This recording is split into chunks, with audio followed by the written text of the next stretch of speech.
Okay, let me do it.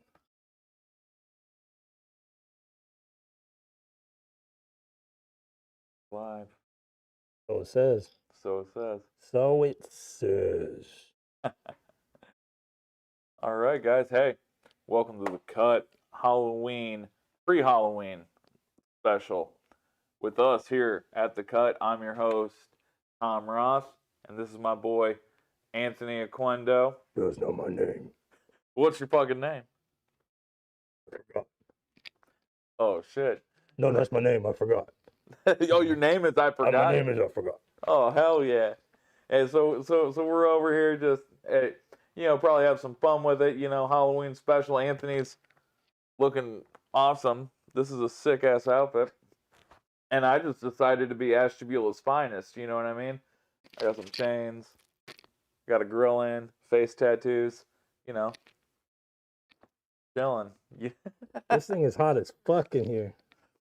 I bet, man. Oh, I can't even see anything. You can't see shit, can you? Can't see a goddamn thing. Oh, no, it's gotta come on. Well, hell yeah, man. So it's just the two of us again tonight. Yeah. We're mixed up and do it that way every once in a while, just kind of break it up. Because having guests is sweet, but, sometimes, you just want to kind of rip with your boys, and we got some topics for tonight that are going to be... Do we? I need to make sure we're live, because I don't know how to... This is our first time going live, y'all. I don't know if it tells us if we have people in the chat or some shit. Like, I don't know if it does either, but... It should, but where, though, bro? I don't know. Here, let me check. Should have like a... Oh yeah. Hey, yeah, we are live. We're live, y'all. Hell yeah. I just got to figure out where the fuck the chat's at, though. Let me see. Keep on going. Oh, it's right there. Chat's right there. All right, all right. You keep it going. I'm going to keep looking. All right, so Halloween coming up. One thing I wanted to talk to you about. So, like, I mean, obviously we're both dads now, and we've. I mean, your little guy's probably towards the end of his trick-or-treating career, and my guy's, just in the prime of his. But do you remember, like, when we were, like, in elementary school and people would be like, you need to bring your candy to your parents so they can check and see if there's any drugs. Check all the candy. Look for needle holes and razors. Yeah, like, first of all, I always thought to myself, like, that's fucked up. Like, who would do that? Yeah, that was pretty fun. If you're fucking up kids, bro, you're a piece of shit. Oh, you're a piece of shit. But my thing always was, like the DARE program. They were like, don't do drugs. And they were like, hey, drugs might be in your candy too. And now that I'm an adult... Drugs are bad. Okay. Yeah, drugs are bad. Now that I'm an adult, drugs are expensive. I don't want to just get drugs and put them into kids' candies. I'm just wasting my money at that point. Yeah, no shit. Like, I saw some dumb shit. It said, somebody said, be careful. These stoners are putting these gummies in these kids' baskets. I'm like, no, the fuck they're not. They're not spending their money to put their gummies in your fucking kid's basket. I promise you that. No, hell no, they ain't, man. No, that shit's too expensive these days. I'm gonna tell you what. I mean, I think they said that? Why? Because the parents wanted to take the risk back then and see if they would get fucked up. You know what I mean? For dealing with us. Fair. You know what I mean? Like, I really think Halloween as a whole has been tamed down. Like, I remember, like, when we were younger, there was, like, Halloween specials, and people were always doing shit, and there were, like, advertisements everywhere, and, hey, are there going to be drugs in my candy? And now it's nothing like, to be honest, I'm a big Halloween guy. It's, like, my second favorite holiday. So I get real into it. You know what I mean? But, like, there's been, like, no promo for it this year. For Halloween? Yeah, there's been, like, none. It's the usual, like, you see the Reese's Halloween commercials and shit like that. Reese's the only one that does it, too, man. Reese is the only one that does it. What else? I haven't seen, which I saw before, was the Cadbury Bunny. Yeah. But they would have a Halloween special. Yeah, where he'd be like a vampire. Yeah.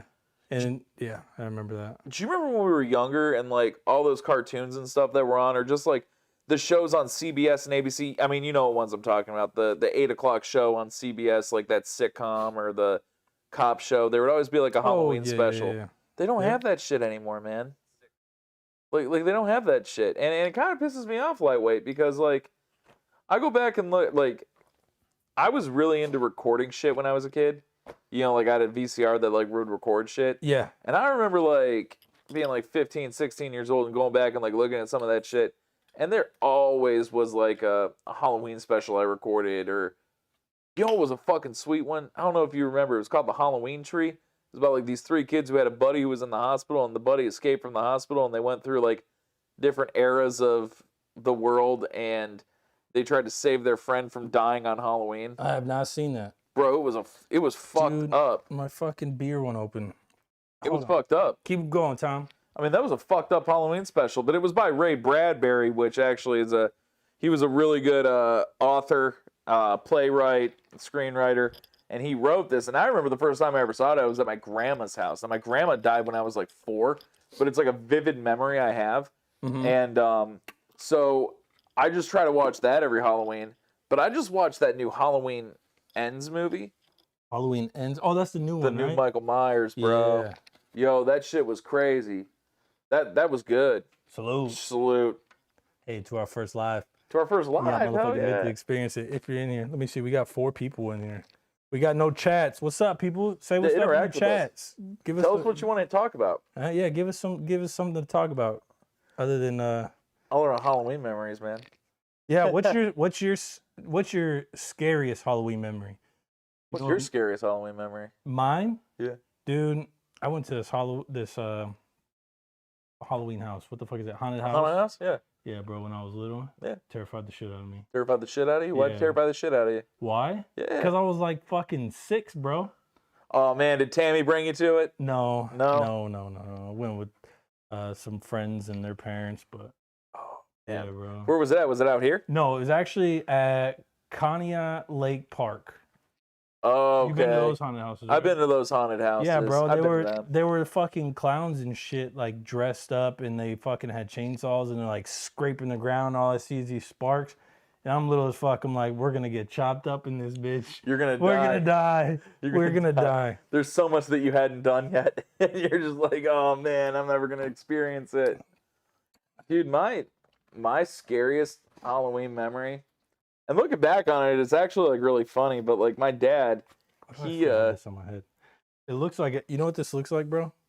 It looks like I'm like got the French beret and shit on. you know what you look like? Like I'm a painter. Oh, wee wee. Yeah, you look like a Oh, fucking oh. French painter. Oh. You're gonna sexually assault someone. I'm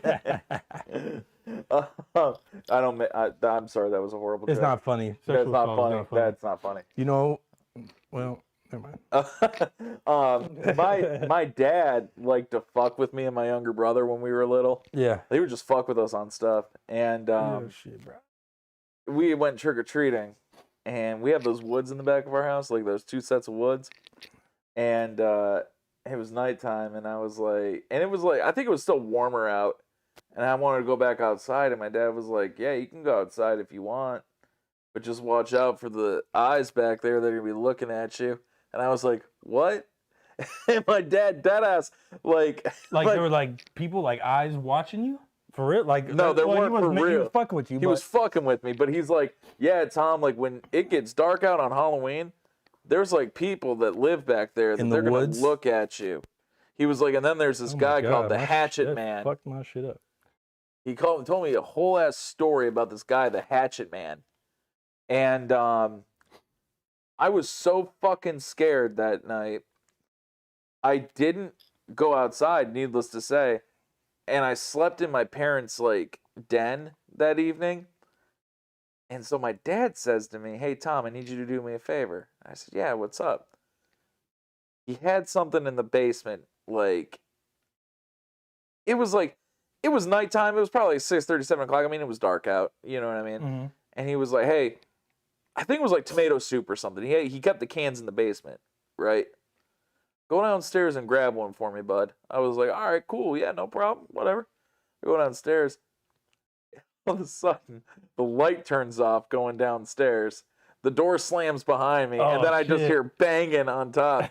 Like my dad's doing it, and I started screaming and crying, dude. I ran up, and he was like not letting me out, and I just heard him fucking laughing, man. And it was the scariest fucking thing that ever shit's happened to funny. me, That sounds like some shit I would do. Borderline torture. dude. Like my dad, he did that shit, man. He would do shit like that to scare me, and it always fucking worked. Look, To this day, So- he can say some shit and it would scare me. Felix said, "What's your costume?" But here, let's show. Put that shit in. Did you have that in? Oh yeah, I had that in. Did you have it in? Oh yeah. Here, let's see. I don't know which one's you, Tom. Can you zoom in, Mom? Oh yeah, You there see we this? go. Hey, look at You see that that? shit. You see that? Fucking flossing, baby. Flossing, baby. I got the gold chains. They don't call me two. They don't call me one chain. They call me two chains because like, I always wore more than one. You know what I mean? I Show got the that. tats. Show the tats. You know, we out here. I don't know what angle. You know, I'm blessed. I got that cross right here. You Got the the LA. teardrops? I got the teardrops. You know, I ain't never killed nobody, but I lost some people close to me. You know what I mean? Down in the hood, down in the pen. You know what I mean? Like that's what we do. That's what we do when we hustling. You know what I mean? Like that's who we are. I was gonna get my hand tattoos done tonight too, and it was just gonna be like wild. But I was like, you know You what? ain't have enough time, bro. I don't got enough time. You know, what I time mean? is money, and you was about your Time money. is money, and I'm all about my cheddar and my guwap. You know what I mean? So what the fuck are you over there? Huh? What are you over there? What am I? Yeah, I don't know. you don't know. Yeah, that's my name, bro. I don't know. So you're every American struggling with their gender identity. Oh shit. Oh, that was tough too. I shouldn't have Look. said that. This beard kind of matches mine, though. Yo, that beard does match yours. It's pretty scruffy. That is pretty scruffy. You know what these teeth are for? I got a couple ideas. Yeah. Well, we can talk about it later. Yeah, man. Fuck yeah. Hey, hey, Halloween's that time, man. Like the one thing I always liked about Halloween was you could be anything you wanted to be for that night. You know what I Apparently mean? nowadays you can be anything you want to be too. Lil Wayne said it 7 best, days man. a week, 365 days a year. Lil Wayne said it best. I'm a monster and every day is Halloween. Oh yeah, Right? that Hell was yeah. Upgrade You freestyle, right? Fuck yeah, it was. Yeah, it was. A lot of syrup, a lot of pills, and a lot of weed, and I keep my pockets green like a A pot of peas. peas. Oh, hell yeah. Yo, that's my Bro. favorite Lil Wayne song of all time. That's one of my favorites for sure. Like, I don't give a shit. Dude, that beat, he made it so much better than Beyonce Oh did. yeah, he wrecked that shit. Beyonce. Oh, yeah. Yeah. He always does shit with about Destiny's Child or with Destiny's Child, though, because I remember this one song, Receipt, on the Carter 2. I never really fucked with Destiny's Child, right? I forgot they existed until recently. When I heard the song, I was listening to Spotify on my way home from work one night, and this Receipt song comes on, and he says, Destiny Child CD, song number 3, She Caters to Me Till I Fall Asleep. So I look up Destiny's Child, the CD, song number 3 was Cater to You. Yeah. And I was like, this man's a fucking genius, dude. Like, who the... Wait, he freestyled over that beat?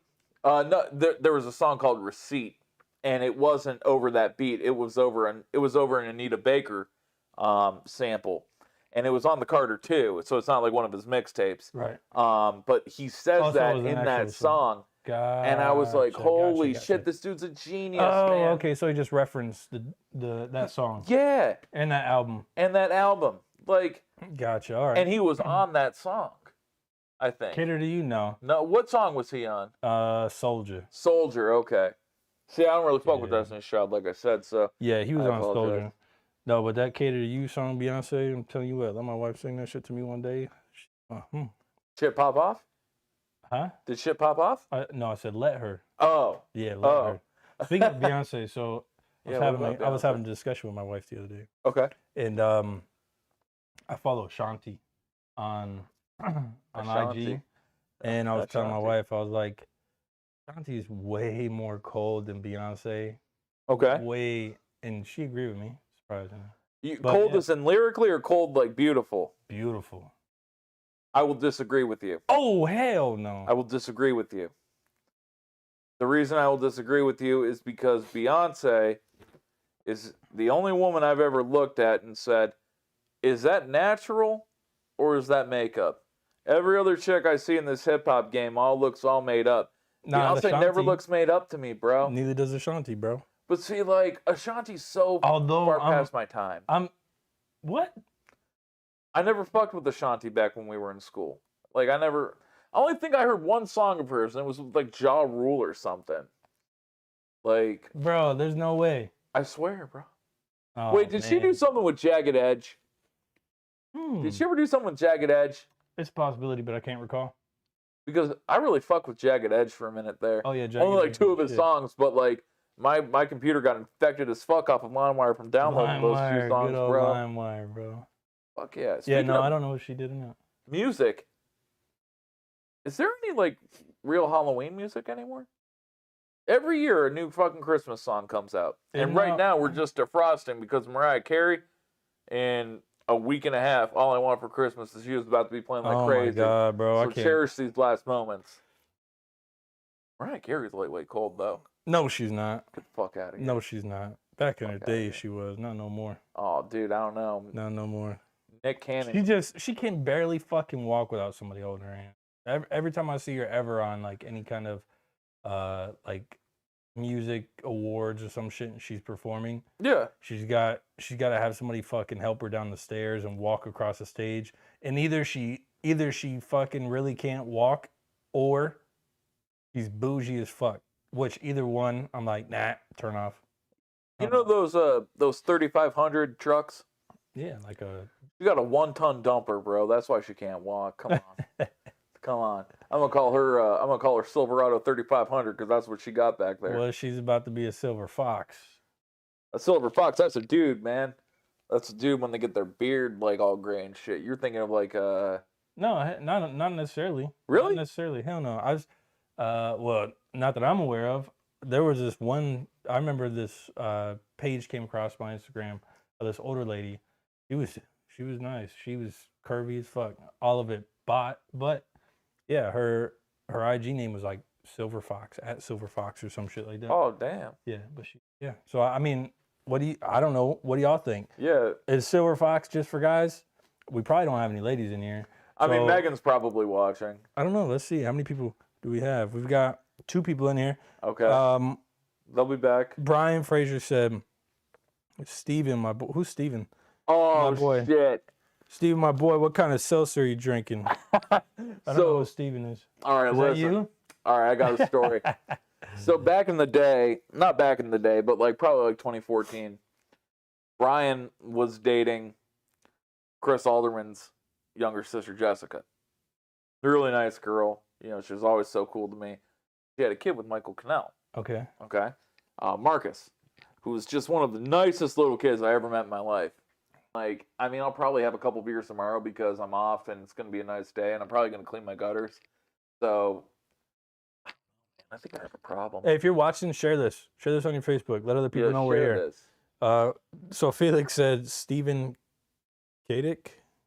Oh, fuck. All right, cool. So, Oh, shit.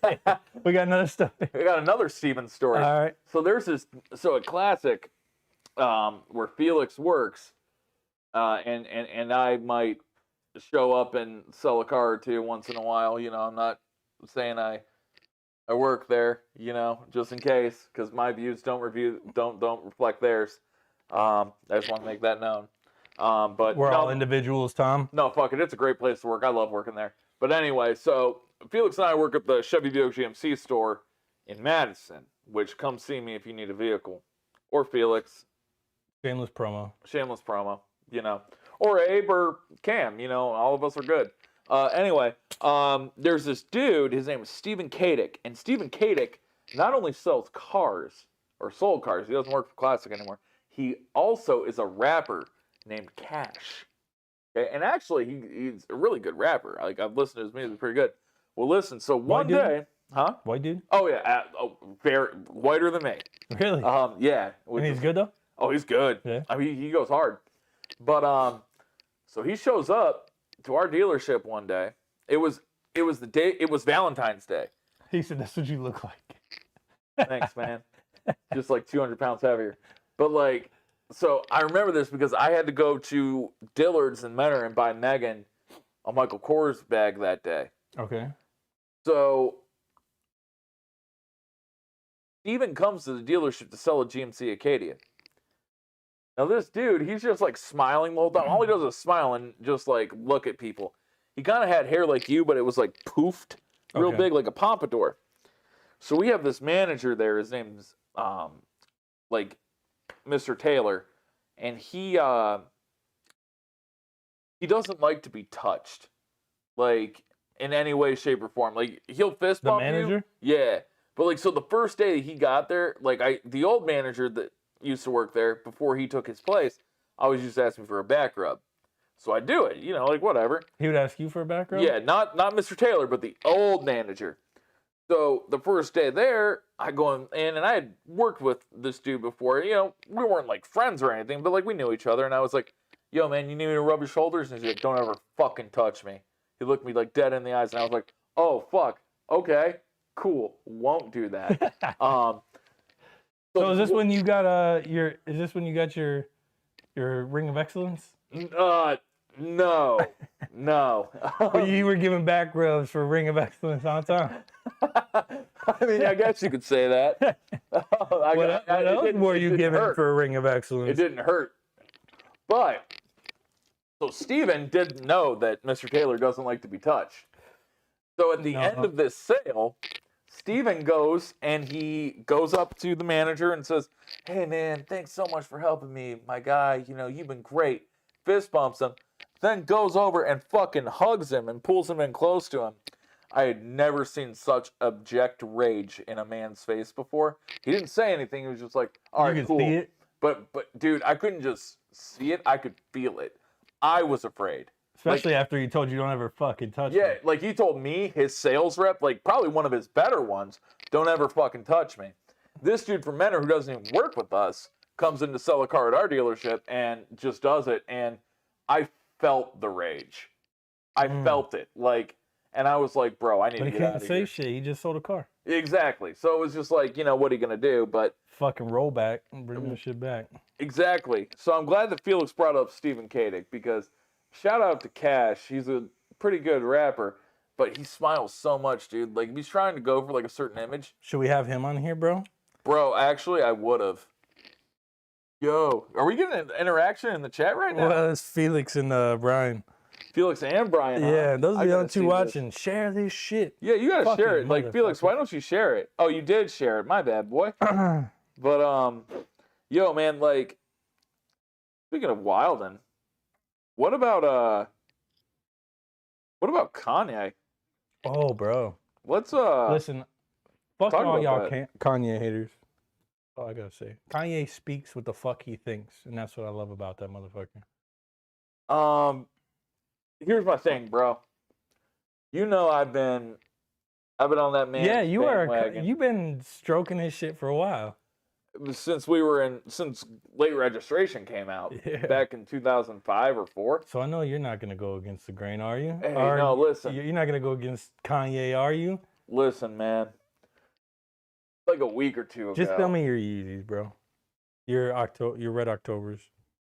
Just give them to me.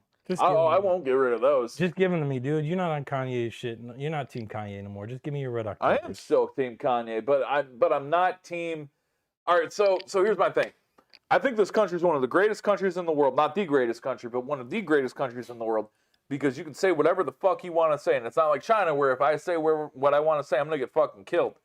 In the United States, you can say whatever you want to say, but there's going to be a consequence, right? You cannot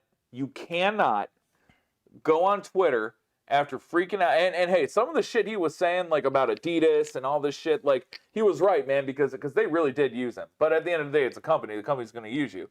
But here's the thing, man. You cannot go on Twitter, Instagram, Facebook Live, anything, and you cannot say, "I'm going to go DEFCON 3 on Jewish people," because someone already did that about 80 years ago, and it didn't turn out too well for that person.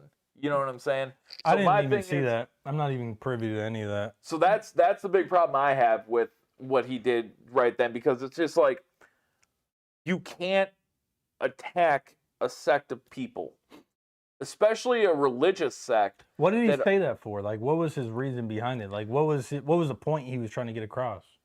He is under the impression that members of that community, and let's just be honest. Members of that community are high-ranking officials in, law or, monetarily. You know what's funny as fuck? Well, I don't want to say funny, but there was a guy in the mall where my Okay. shop is, and he actually told me that a long time ago. He said, you know who the U.S. is really close with? Israel. You know who Israel is mostly made up of Jews. Yeah. And he said, who do you think run the world? He was like, the Jewish. He was like, Yeah. you go down to New York City. He's like, you go to New York, they got their whole shit. Yeah. I don't know what the fucking proper name of it is, but on a certain day, Jews are not allowed to work or some shit. The Sabbath. No. It's like one day a week or something like The that. Sabbath.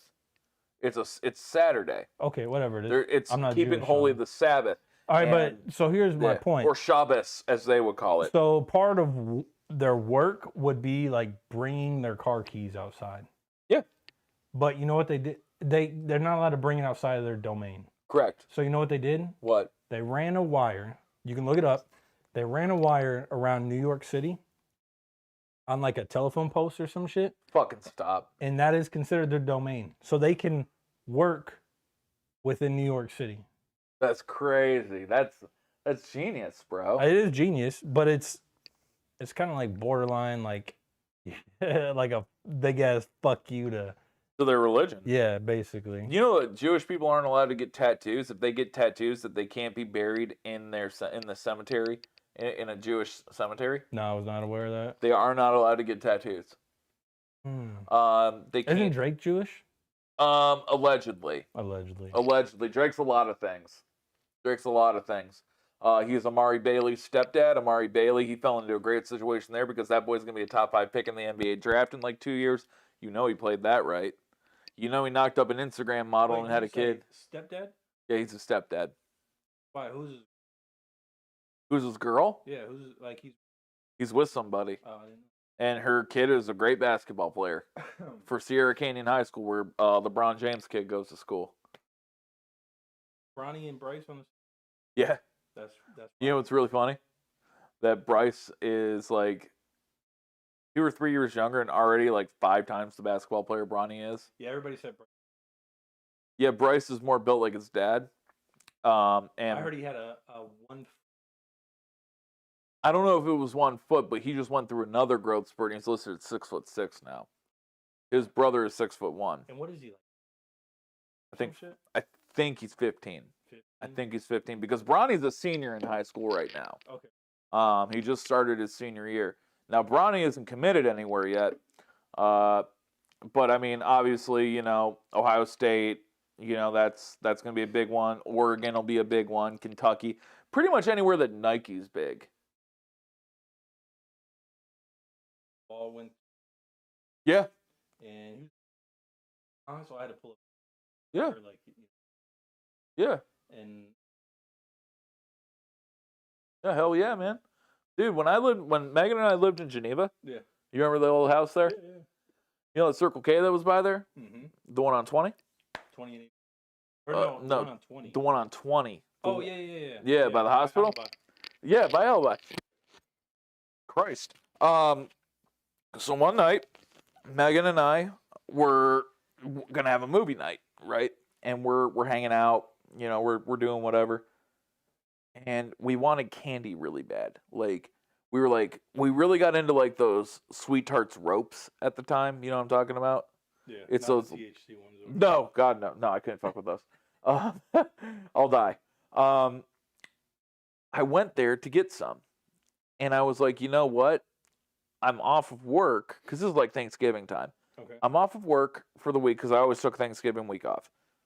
I'm gonna get some Red Bull for the morning because we're probably gonna drink tonight.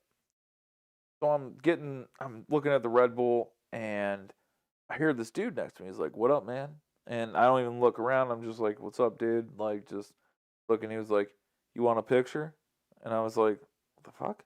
I look over. It was LaMelo Ball No shit. at Circle K That's dope. at fucking 11 at night How buying tall is Red he? Bull. At that time, he was probably like 6'2", 6'3". So a He- little bit taller than me. Yes, He's now like 6. Fuck, I think he's like bro. 6'5", 6'6" Everybody now. always tells me I'm tall. You are tall. I'm 6 foot, bro. That shit ain't tall. 6'6" is fucking tall. Like, talking about Bryce's. That's crazy, right? Yeah. That's crazy. Think about dudes like Yao Ming. Remember Yao Ming, that Chinese dude that played for Houston back when we were in high school?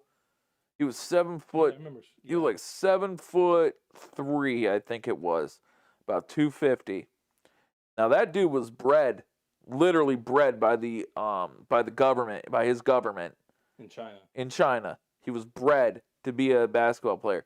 His dad was one of the tallest Chinese basketball players, and his mom was the tallest Chinese basketball player on her team. They got them together, and fortunately, they fell in love. Arranged marriage. Yeah, but they fell in love, and they That's actually good. are in love. But Yao Ming was literally bred to be a basketball player. When Yao Ming was like 15 years old, the dude was like 6'9". How uncomfortable would you be? Got a duck. Well, not only that, dude, but you are one of one. You know what I'm saying? Think about when we were in high school. You, me, Willie, David, all the guys that, like, we knew.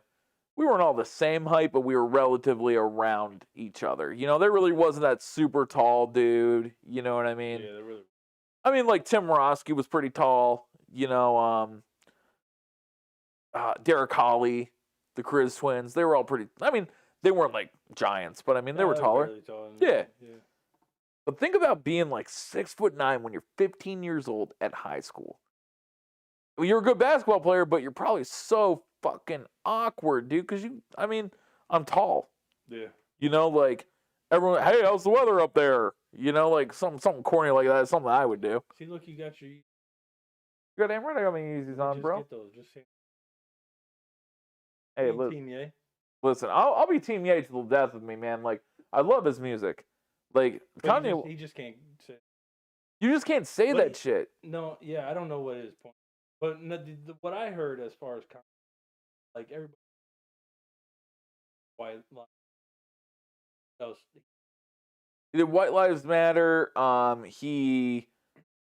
He basically just called out the Kardashians, which, I mean, they need to be shut down a peg anyway. I mean, shout out to the Kardashians. They are hardworking business people. Mm-hmm. They have made an indelible mark as women on business in America and have contributed to young women being confident enough to now go out and be hey, I can do this too, But I'm going to tell you one thing, man. The devil works hard. Kris Jenner works harder, man. She does. She is. But so she whored her daughter out, bro. Oh yeah. Like her daughter, I saw her daughter's sex tape because of her. Yeah. Well, there was some shit a couple weeks ago where it came out that she had hired film it again. Filming second a sequel? Yeah. Well, so this was back. Oh, but like she was part of the planning process. Like she watched the sex tape. And she said, nope, it needs to be done like this or another one or something like that. She was on like, I got receipt. Text message. She is she's next level devil shit. So when O.J. Simpson was on his trial. I heard Chloe's. O.J. So allegedly Chloe's O.J.'s daughter. So she's at her alleged baby daddy's trial, watching her actual husband and baby dad defend her alleged affair partner while she's sitting next to the athlete formerly known as Bruce Jenner in the stand. Like, she got 3 men there catching the case, and like, that's next level hoe shit, man. Like, I'm telling you, that shit don't really. You want to hear the craziest thing I heard about that? Here's the craziest thing I heard about that. He's too short. He can't hear it. Is it too low? Can you not hear me? Turn my shit up. So here's some next level conspiracy shit. O.J. Simpson went to the University of South California, right? The Buffalo Bills drafted him, right? The Buffalo Bills were so fucking bad, they had to draft a running back. If the Buffalo Bills would have just been semi-decent, they would have never drafted O.J. Simpson. O.J. Simpson would have never went to New York. He would have never met Robert Kardashian. He would have never, at that point, met Nicole Brown and the man who later allegedly had the affair, and he killed those two, right? Yeah. So if O.J. I'm Simpson, gonna plug in your box. if O.J. Simpson would have never Which baby? been drafted by the, if O.J. Simpson would have never been drafted by the Buffalo Bills, we would have never had the Kardashians. Think about that. So, fuck the Buffalo Bills. Thank you, Buffalo, for giving us the Kardashians. He should have been with Denver. The Denver Broncos, Broncos. we would have been legal. And, Well, I only say that because he drove a Bronco. yo, I didn't think of that. Yeah. Dude, they actually, I think they're releasing like a special edition Ford Bronco in the new one that's like all white and shit. OJ edition. Bro, I would buy that shit and I would put a number 32 with a Buffalo Bills logo right next to it. I'd fucking live You my gotta life. you'd have to get a custom plate too, bro. Oh, yeah. GLV3 F1T. Glove fits. Oh wow. You Yeah. thought about this shit, Oh, didn't you? fuck. No, that was right off the dome, bro. Like, I'm a lyricist. I'm like Andre 3000, Oh, man. shit. But yeah, so, like, the Kanye thing, man, like, I understand what he's saying about half the shit, though. Like, his shit with Adidas. So, his problem with Adidas is he made those Yeezy slides, right? Yeah. All right. They're pretty generic-looking slides. Yeah. And he's pissed because Adidas Copied it. basically copied it and Yeah. put out another thing that's not Yeezy branded. And he's like, well, you're just taking my shit. You're You're stealing my shit." appropriating my shit. Well, they did that with like a lot of his shoes. They did it with all of them, bro. With the fucking popcorn bottoms. Shit. Yes. Yeah. Yes, bro. You know what I call them? Feezies. Fake Yeezys. Fake easy. You know what I mean? I had a couple pair, but now I got my shit right and I can buy real ones. But anyway, He did an interview with Tucker Carlson. Did you watch that? Oh, bro, he said, "Listen, boy, let me finish." I was like, "Fuck." I didn't watch yeah. the whole thing. It was hilarious. I love that shit. That was funny as fuck, dude. But you know what's tripping me up? His voice sounds different. He's a clone. I was thinking that too. It's Halloween. Anything can happen, bro. Anything can fucking happen. Anything can fucking happen. He's a clone. He The What if real he Ye's is? locked up in a psych ward or some shit. dude, what if he is though, man? Like, That's upsetting. isn't that upsetting? Yeah. Like, say what you will about him as a human being. Think about him as an artist. He is undoubtedly one of the most important people in fashion in the last 8 years. He basically revolutionized sneakers and that. He made homeless looking clothing look cool. Wild. He is without a doubt one of the most influential producers of all time. And without a doubt one of the greatest rappers of all time. And think of how upsetting that is if they cloned him and they put him away. Because no matter what, man, a clone is not going to replicate the person's soul. You know what I mean? You can do whatever you want, but you're not going to replicate the entirety of that person. And his soul is the big thing. And Yeah. I truly believe he's a good person. I truly do. I do too. To be honest, he's an asshole, obviously. He's a fucking asshole. But you know what I noticed about a lot of successful people? They all are assholes. A lot of them are assholes, and you almost have to be an asshole Yeah. when you're successful. You have And to. you know why? It's because a lot of people will waste your fucking time. A lot of people will waste your goddamn time, and you don't have time. Like, time is more valuable than the money that you're Correct. making, Correct. or they're wasting your time, so you're not making money. So I know, I'm not gonna give certain circumstances, but I know a lot of times people just talk to me, and I just kind of zone them the fuck out, Yeah. and I literally am thinking about my next move while they're talking to me, and then I'll catch like the last sentence or two, and I'm like, okay, but like everything they said in between is fluff. I don't need to hear your whole life story. Like sometimes I like to sit and talk to people, but I don't need to hear your whole life story when you're trying to just get one thing accomplished. You just want to hear the subject and the Give predicate. me the fucking bread and butter. That's all. The meat and the potatoes. That's all I fucking need. Give me the meat and the potatoes. I don't give a shit about the garlic bread. Yeah, you do. Yeah, you do. You always cared about the garlic bread, baby. Oh, shit. Not anymore, though. You become more just a spaghetti guy, Yeah. in my opinion. Yeah. Yeah. See, that was a very... Now, I'm not going to go into detail here because that's just a conversation you and I share. But that day when we had that conversation, that changed my life. It should have. It really did. It was deep, bro. It hit real deep because you were like, what's your favorite food? Yeah. Spaghetti. You'd eat spaghetti every day the rest of your life? Absolutely would. Only spaghetti? Yeah. So what if I gave you a piece of garlic bread? Well, I'd eat the garlic bread. No, you can only have spaghetti. Fuck.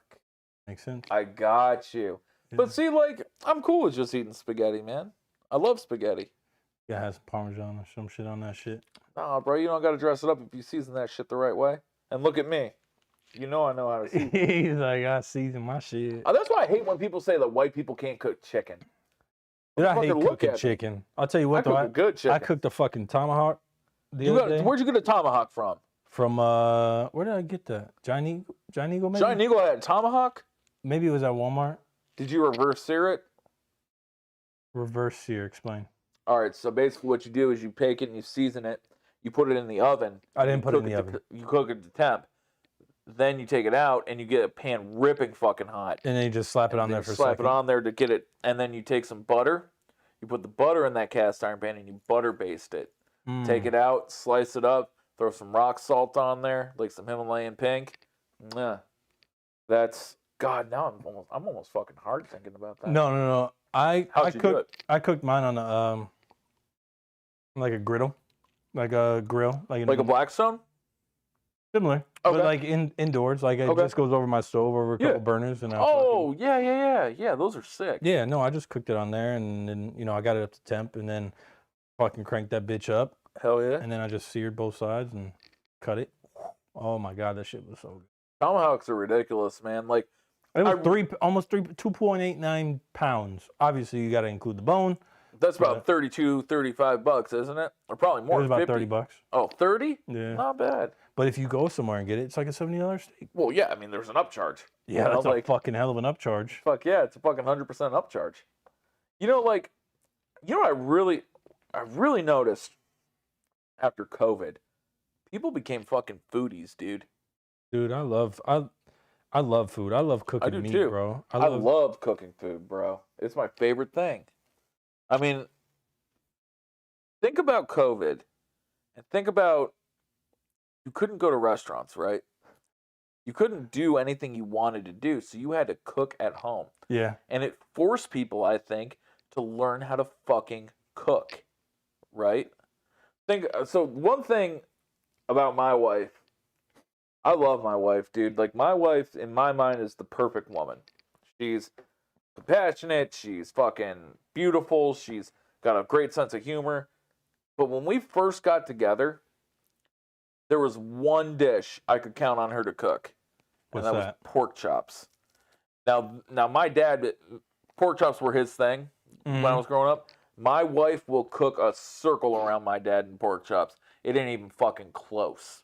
Okay, it's not even close. No. Like, I ate a pork chop with my dad's, and I'm like, this is fucking dog shit. I eat my wife. I don't mind pork chops. Amazing. They're dry. That's the only thing I don't like. You haven't had, I'm gonna have Megan make you one. I'm gonna bring Let it me ask over. you. So Thanksgiving's coming up. Yeah. What part of the turkey do you eat? So I have to cook Thanksgiving dinner this year. Okay. I'm having my family, Megan's family, my younger brother's daughter, my wife's mom and stepdad, my mom and dad, and there might be other couple people stopping by. You know what I mean? I deep fry turkey. What part of the turkey is your favorite? All of it. Because if you do the it white right, meat or the dark meat? both. Because if you do it right, if you inject that turkey the right way, it doesn't matter because all of it is equally good. And my younger brother, Well, then you gotta can save do me it. a piece because I will. I am not On Thanksgiving, you guys are gonna stop by when you're done with your meal, and you're gonna have a fucking plate with us. Oh yeah, That's I will. what you're gonna do. Listen, I do not like the white meat on turkey. Now, white meat, before I learned how to deep fry turkey, white meat was my favorite. Dark meat now is a contender. It just tastes like fucking rubber. What I was gonna get to, Megan, being at home all the time when the COVID pandemic happened, she was watching. I think she was watching YouTube videos or something, because she started getting more adventurous with stuff she said she was gonna cook. Like, hey, I'm cooking spaghetti tonight. Megan never really cooked spaghetti. Hey, I'm cooking steak. Megan never really cooked steak. And if she did, it was always good, but it was never like, oh my fucking God. You know what I mean? And now, dude, Megan's over here. I prefer her spaghetti to mine. Really? And I make a good fucking pasta. Well, you have to make some pasta for Thanksgiving too. Whip in the kitchen, bro. Like, I love cooking. Like, truthfully, I'm being 100% honest with you. If I didn't go to college to be a English teacher, you'd be I wanted to go to culinary school. Culinary arts. I truly wanted to go to culinary school. Basic bitch. I wanted to learn how to do all that shit, and I wanted to learn how to do it. I wanted to get a business degree, and I wanted to open a restaurant. And I wanted to do like a steakhouse type thing. What? Felix said you look like Scotty P from We're the Millers. Felix, you look like the fucking Oompa Loompa from Charlie in the Chocolate Factory by Johnny Depp. Oh, that's the worst one, bro. You can't do him like that. Well, I did. That was the shittiest Wonka. No, see, that's where you're wrong, dude. The Charlie in the Chocolate Factory with Willy Wonka was a much more faithful adaptation to the source material. And I will say that all day. I don't give a fuck about the source material. The motherfucking, the content of the movie Charlie and the Chocolate Factory does not compare to Willy Wonka. Well, here's why. Because the Willy Wonka Gene Hackman edition really took some liberties with what they did. They kind of made their own movie, essentially. Charlie and the Chocolate Factory ripped directly from the book. Never read the book. Most people won't read the book. You missed out, because that book was amazing. That book was Maybe great. I'll read it, but I have it at my house. I'll bring it for you. Okay. But as far as movies go, like I said, most people won't read the book. They'll only watch the movies. But Willy Wonka and the Chocolate Factory was exponentially better than Charlie and the Chocolate Factory. I don't know. Maybe because I haven't read the book. I don't know. You know what movie was better than the book? That usually doesn't happen. The Bible. Bible was way better as a movie. The actual movie, The Bible? Well, it wasn't really a movie. It was or more was like that was that the, what was the fucking... Oh, Passion of the Christ? Yes. No, yes. That was just a fucking snuff film. Yeah, I never watched it. Yeah, that was just like basically torture porn. That poor fucking guy. That's why you gotta watch it. No, don't watch it. Nobody watch a Serbian film. Yeah, oh God, bro! I had to watch that in college. Don't watch that shit. If you're watching, don't watch that shit. Yeah, don't watch that shit. That movie's fucking. It's a fucked up movie. That movie will fuck you up inside. But the Bible was a history miniseries. It was like 8 episodes, and first of all, it had a Middle Eastern Jesus and not a white Jesus. So more accurate. Yeah, a little bit more accurate. Also, in the Bible, though, it doesn't mention what color he is. I mean, it's kind of... It alludes to it, but what you see in pictures is not. Listen, there was a dude that I know. He was all upset that the Little Mermaid's black. We talked about this, I think, last time on Just Me and You. We did. I don't give a fuck what color the Little Mermaid is. I was hoping it was Halle Berry. He was all upset that there is a black Little Mermaid. And now I don't work with this guy or anything. I just know him. Like, he's a friend of mine. We're friends from college. Mm-hmm. And he was like, oh, fuck that. And I was like, you still got that picture of a white Jesus at your house? We still got my picture of Jesus? Then you're going to be fine. Like, you got a white Jesus and you're upset that they... Did you hear the dude who played on Power? Which one? Tommy. Oh, yeah. If I remember correctly, Kanye West wanted him to play Kanye in a biopic No. for Kanye? No. Kanye wanted Danny McBride to play White dude, Kanye. right? Kenny Powers from Eastbound and Down. Yeah. So That's who he wanted to play. I knew it was him. some white dude. I just remember that. He wanted Tommy to be Jay-Z. He wanted Tommy to be Jay-Z. So that's what's fucked up to me. Like, you want these white dudes to play you, man? Like, come on. That's what I love about Kanye. He don't give a fuck. No, he don't give a fuck. He don't give a fuck. He doesn't. And I think that, like you said, like, to be a successful person, you got to be an asshole. But I also think you got to not give a fuck what people think about you, But bro. what was that whole White Lives Matter thing? Like, that was didn't he say something? I don't know. Maybe you know more about it than I do. But wasn't it because he for one, obviously, he's trying to promote him shit. He's trying to promote his shit. But I think something else had to do with like just the black, like black people getting killed by black people, and then like white people are being, treated differently because they're white. They don't understand racism or some shit like that. Like, I don't know what the whole fucking thing was. I can't accurately speak on it, and I'm not going to try and bullshit my way through it and pretend that I understand or anything like that. And my biggest thing when I hear white lives, black lives, all that shit matter, it's true. I mean, everyone's life matters. It doesn't matter what color you are. All of our lives matter. Even the unborn. Even the unborn matter. But here's my thing. I can't speak on an African American or an Asian American or a Hispanic American. I can't speak on their experience, and I'm not educated enough to. And I'll never do that. That's the funniest shit, though, because most of the people that I see offended by any kind of race relation is some race other than what is offensive to that race. Let's say, like, so a white person would be offended for a black person, but if you ask a black person, they're like, I don't give a fuck. Like, who gives a fuck? I don't give a fuck. What the fuck? And that's kind of what I was getting at. I can't speak on their experience. I can't speak on your experience in this country. I can't speak on, our buddy Marcus Pearson. I can't speak on his experience in this country. What I can speak to is I know the character of all you guys. I know who you are. I know you're my friends, and I know that I'll do whatever I can for you guys. If you need anything, like, hey, I need a ride somewhere, or, hey, I need to talk to you, like, as a friend or anything like that. But I think it's so ignorant when white people, as a white man, I think it's so ignorant when there's this faux outrage where, and you said it best, like, they get offended for shit. It's like, they don't involve them. Fucking cares. They don't even involve them. Exactly. Like, that's what makes me, so mad, dude. Like, because that's what gives white people a bad name. And here's my thing. So, what the fuck? So, this is a question I've asked a lot of people. Put it in the comments if you're watching. We got one person. We got one person in here. If you're watching this, what the fuck is race, bro?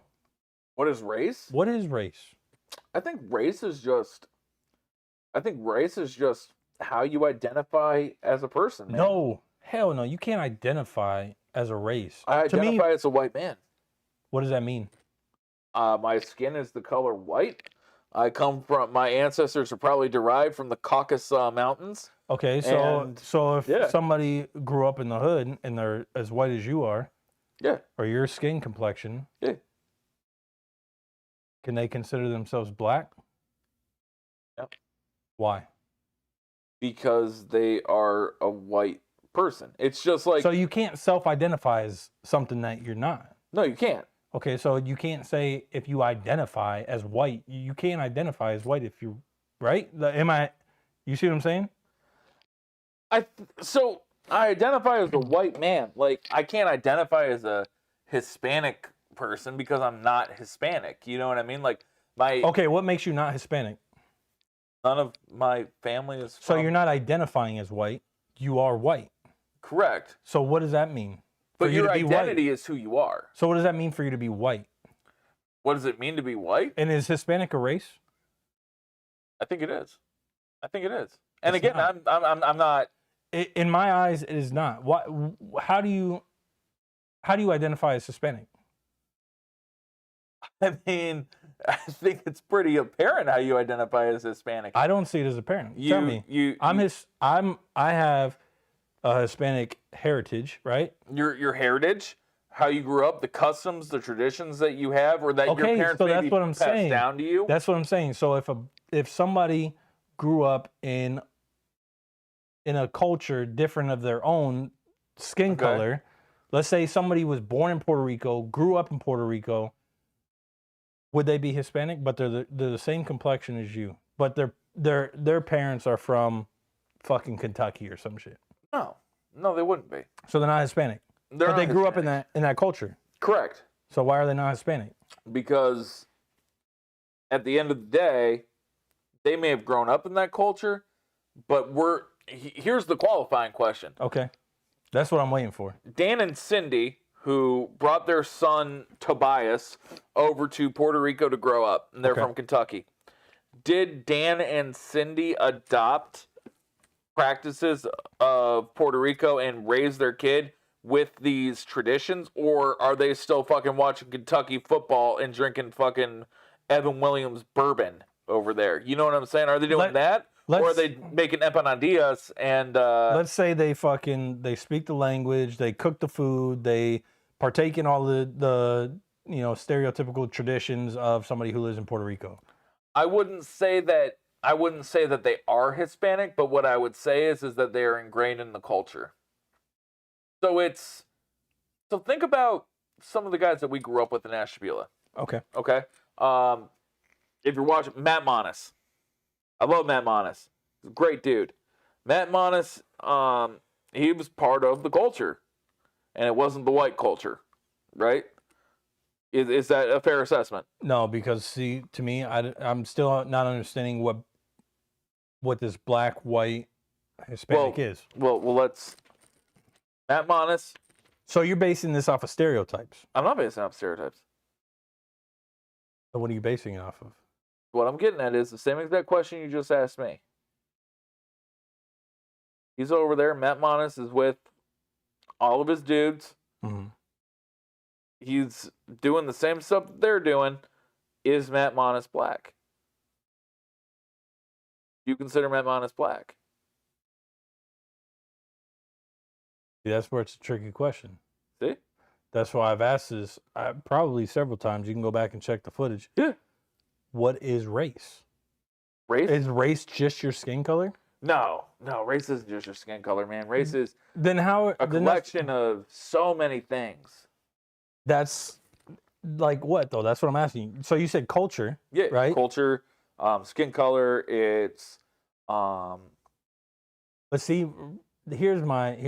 It's such a tough question. It's almost like the gender argument. It's almost like the gender argument. Because same question, like, hey, Tobias with Dan and Cindy, he was raised in the culture. He, did the traditions, everything like that. Is he Hispanic?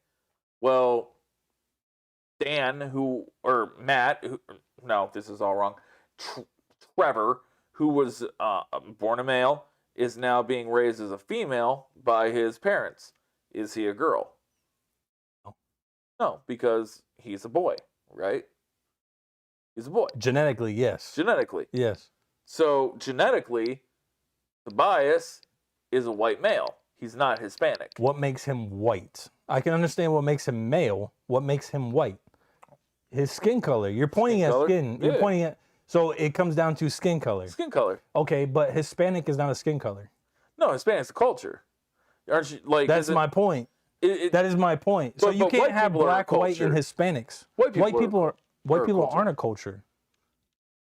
How is white people a culture? Is black people a culture? Absolutely. How is black people a culture? African Americans have an entire selection of music that belongs to them. They have an entire section of, traditions in general. Kwanzaa. If somebody with darker skin grew up in the country, listened to country music their whole life, are they white or are they black? Well, they're black. How? Their skin color? Yeah. Okay, but that's my point. That's my point. So let's say you have a dark Hispanic. Okay. Somebody from a Latin area, Puerto Rico. So Mexico. Like Ray. Brother Ray. Yeah. Okay. Shout out DJ Baby Ray. Is he black or is he Hispanic? I think Ray's Ray. I don't even know what Ray is. But my point is, I just love Ray. he's darker colored. So He is. you said it came down to skin color. I think it's a very loaded question, but I think the easiest way is skin color. So like Jesus. Was Jesus white? I don't know. No, Jesus was Middle Eastern. The parent that Jesus Okay, was well, Middle what is white? Was he fair skin or was he darker skin? Eastern. From all indications, and I've read a lot about this because I want to know. You know what I mean? Mhm. Like this is a dude who I put. Some would say blindly. Is Middle put my Eastern name- is Middle Eastern a race? I think Middle Eastern is a race. I think it is a race. I think it is. Middle Eastern people. These terms have got so your ethnicity and your race has got so fucking intertwined over years, bro. That's why I'm bringing this point up. There's a difference between ethnicity and race. Race is purely the color of your skin. In the wintertime, I'm white. In the summer months, I've gotten black. Whenever I remember. Whenever I didn't have before I fucking grew my hair out and that shit was short and you couldn't tell what the pattern of my hair was, people used to ask me or they would assume or presume that I'm black. I've gotten people used to ask me all the time, or whenever I would tell them I'm Puerto Rican, they'd be like, "Oh, I thought you were black." Well, I mean, that's because you see the color of my skin. Yeah. So ethnicity is completely different than race. If you want to talk about ethnicity, then we're talking about different countries, different cultures, fucking your heritage, wherever you were brought up, your parents, your grandparents were brought up. When it comes down to race, it's purely white or black. But I don't agree. What about Asian? Are they fair skin? Asian people have a very distinct look about them. They're yellow. That's fair skin. Whoa. That's where it all came from. Indians, red, right? Indians are red. Right? Yeah. Blacks are darker, whites are lighter. This is Yeah. where it all comes from. But it's purely based on your skin color. Like I've said before, whenever I was doing my ancestry, my 23andMe, looking up birth certificates of people who were born in the 1800s, it would say Hispanic, then it would say ethnicity, and it would say Hispanic, and then it would say race, and it would say white or black. Okay. Ethnicity, and that's my point. So black is not a culture. Black is not the people you grew up with. Black is not your parents. Black is nothing more than your skin color. Okay. You're making compelling arguments here. But I think at the end of the day, we're all Pangean. You know what I mean? We all come from Pangea. You know what I mean? Like, that was that one for the uneducated. That was when all the continents were together. one fucking group of land. One fucking group of land.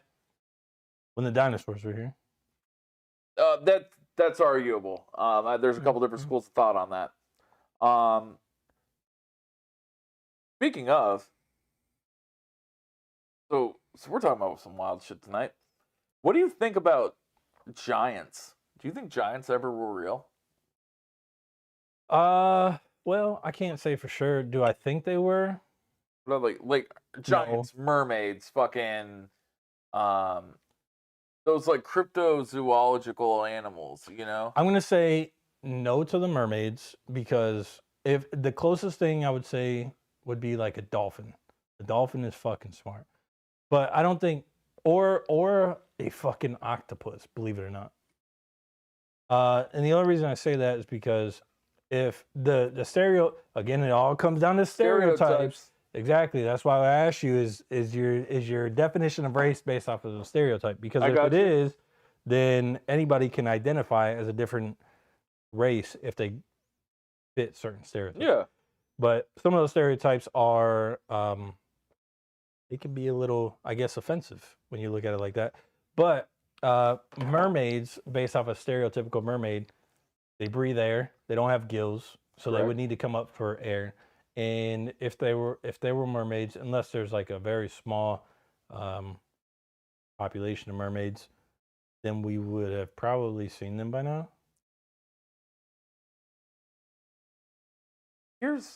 And based off of the, again, stereotypical, based off of what we've seen, how they've been portrayed in movies and such, they're the way they're built, their bone structures probably wouldn't be able to handle high pressure, like High so pressure deep. down there. Yeah, Yeah. so deep depths. So you Would- probably Yeah. so Probably look more like Ursula than Ariel.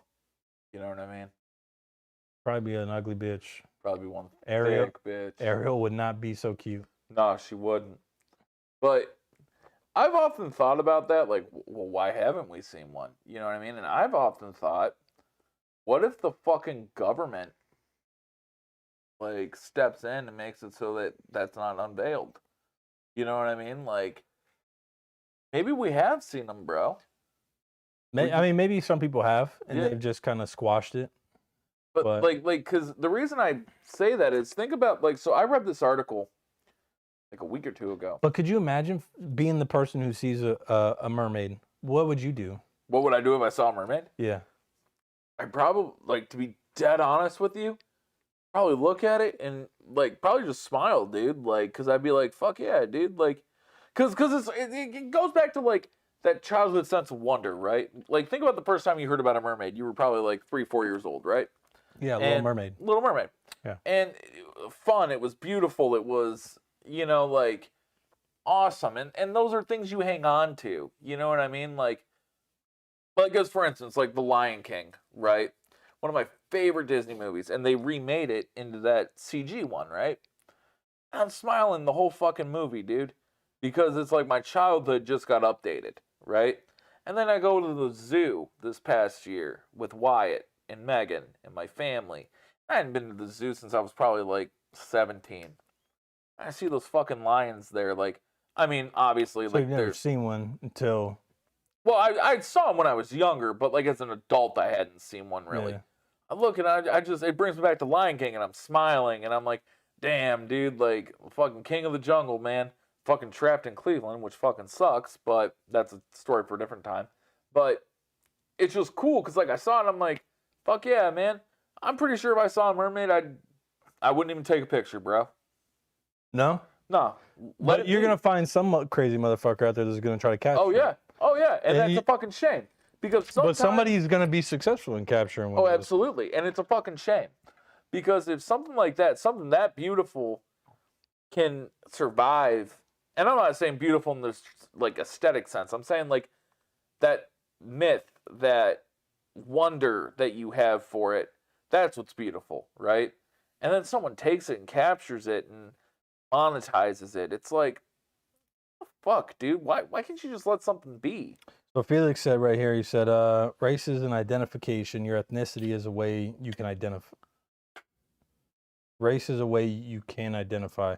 So what do you mean by that, Felix? Do you mean, so you said race is an identification, but your ethnicity is a way you can identify. So do you mean race is something that you can't control, like something that you don't determine, and your ethnicity is something you can? And then you said confusing nationality with race. I don't know who that's to, but yeah. So I guess if you're talking about, I guess I don't get that. Your nationality is your nationality. Your race is what you inherit from cultures. So what you're saying is your race is based off of cultures, physical or social qualities. So you're saying that a white person can be black if they're grown up, if they were raised Yeah. in culture or social qualities. So culture or they have a social quality that identifies them as black. But what is a black culture? That's my point. Like what is a black culture if you're talking about like urban, street, like hip hop, like what I guess See, I don't understand. and this is like a really archaic way to think about it, but like, so I think of hip hop. I think of Southern hip hop. Generally, when I think of hip hop, that's what I think of. Even though Kanye and Jay-Z are my two dudes. When I think of real hip hop, dude, like when I think of like, this is like these are the dudes. So is that black culture? I think it is, because think of T.I., Jeezy, Gucci, the Migos, for a more recent example, right? I mean, you got all these guys, okay? And then you got a guy like Eminem who came in, right? Eminem's white. So is Eminem black? That's what I want to ask you. Is Eminem black? No, No. Why isn't he black? because his skin color is white. So can he identify as black, though? In my opinion, no. You can't. I mean, unless he can darken his skin color to the complexion of somebody who would be black, then yes. Hey, there's actually ways that you can make yourself black. Is Michael Jackson white or black? Michael Jackson, that is a black man right That there. is, well, he was when he was younger. Michael Jackson is a black man. Until he got older. Michael Jackson is a black man. And Michael Jackson was one of the best. He was one of the best. Prince was a black man. Prince was white. No, he was not. Yes, he was. No, he was Look not. at his skin color. Dave Chappelle wouldn't have played Prince if Prince weren't black. And when Dave Chappelle played Prince, what did he do to himself? He fucking put white powder on his face. No, Prince he is- didn't. You're thinking of the fucking Ron Washington guy. Okay, pull up a picture of Dave Chappelle as Prince and tell me he didn't fucking powder his face. Trust me, I love the Prince episode. It's one of my favorite things in the world. You're telling me he didn't powder his face? Hell yeah. He put highlights all over his shit. I mean, that's And up that's to debate. darker than Prince was. That's way darker than Prince was. Exactly. listen. But Do he you remember that highlighted the skit? fuck out of himself. Do you remember Prince that was skit? white. I don't Prince give a was fuck. not. Prince was white. Hey, Prince might have acted white. Prince might have No, gotten white. I'm not even pictures. talking about how he acted. I'm just talking about his skin color purely. You know that Prince wouldn't let anyone, if they ate meat within 24 hours, come onto his property? No shit. Yeah. He was strictly vegan. Wow, that's real strict. He If did you not can't want even that let the energy. people- He didn't want that energy on his property. You know that Prince was really into tantric sex? Tantric sex? He wouldn't penetrate his wife for like weeks, months, fucking half a year. They would just sit by each other and like touch each other and like meditate with each other and like give each other energy and shit. And they probably get off on that shit. He said, Whatever you're into, I guess. bro, he said he wouldn't ejaculate for fucking like 6 months at a time. Can't do it. Can't do it. I'll be fucking signing some divorce papers. Hey, You I don't know, man. I ain't waiting 6 months. We have needs, motherfucker. But I guess if it's his idea. I mean, tantric sex is really really one of those things I've never understood, and I don't think I will ever understand it, because I think that it takes a more evolved mind than mine to understand it. And I think that, I'm not trying to dog myself, but I'm just saying, like, that, like, when I think of sex, I think of something that you're sharing with your wife, and it's carnal, it's more animalistic almost. I don't think of sex, generally I don't think of sex as like a spiritual thing, unless like well, that's not true. Like my wife and I, like I truly believe, like, her and I were meant to be together. We were meant to find each other, and like, so, like, experiences that I have with her are more meaningful than like ones I have with other people. You know what I'm saying? Because like I never felt that way about someone. Mm. But like I've never been like oh yeah, we need and like I'm gonna fucking touch you now, and like, but not touch you. Yeah, Energy. I've got people back in the day who used to be like, you capture every soul you sleep with, or some shit like that. Yo, like that's your weird. souls combine, or something like that. Like, No, the fuck they don't. No, they don't. But now, like, I truly feel that Megan and I did combine. man. Juices combine. Yeah, and then they make a kid. Yeah, and Megan and I might have a kid one day. Well, I hope we do. You know, but we already got a beautiful one. That's not, you know, biologically my son, but, you know, I like to think of him as my son. And the other day, kind of almost broke my heart, bro. Did he? You did. You like lightweight. My wife, it was my mom's birthday on Friday, and you know, I went over to my mother's house. You know, my wife and my son were there, and you know, they got there a little bit before me. And Megan had to go to a Halloween axe throwing party, which cool. You know, she does shit like that. It means me and Wyatt, you know, we're gonna put Wyatt to bed, but we're gonna get wired up in a little bit because this is guys' night. You know, Mhm. I might have like a soda or something, give him a little sip of it. You know, I might have like a little ice cream and give him like a little bite or two of it. You know what I mean? Because it's guys' night. You know, this is me and him. You know, we're hanging out. Yeah. This is the time I spend with him, and I love doing it, dude. Like I've done so much fun shit in my life. Like my bachelor party with you guys, that was one of the most fun nights of my life. But the most fun nights of my life are when Wyatt and I watch movies together when it's just him and I, right? And like we watched John Wick. You know John Wick? Mm-hmm. He takes a pencil and he puts it on the wall and he smashes that guy's head into it and like kills him. And Wyatt watched it and he was like, oh, well, he turned out, I'm like, yeah, I know, dude. And like we discovered he loves Dragon Ball Z. And he'll watch it with me. He gets so into it, like they'll start screaming. He'll go like with it. And I'm like, yeah, fuck yeah. That's Friday night. There was a movie on it. It was like a martial arts movie. It was a Bruce Lee movie actually. I'm like, oh, Wyatt will fucking love this because he's just screaming.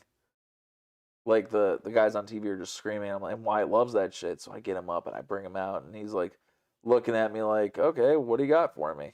You know what I mean? That's kind of what he does. Like, what do you got for me? So I put him on the couch and he's watching.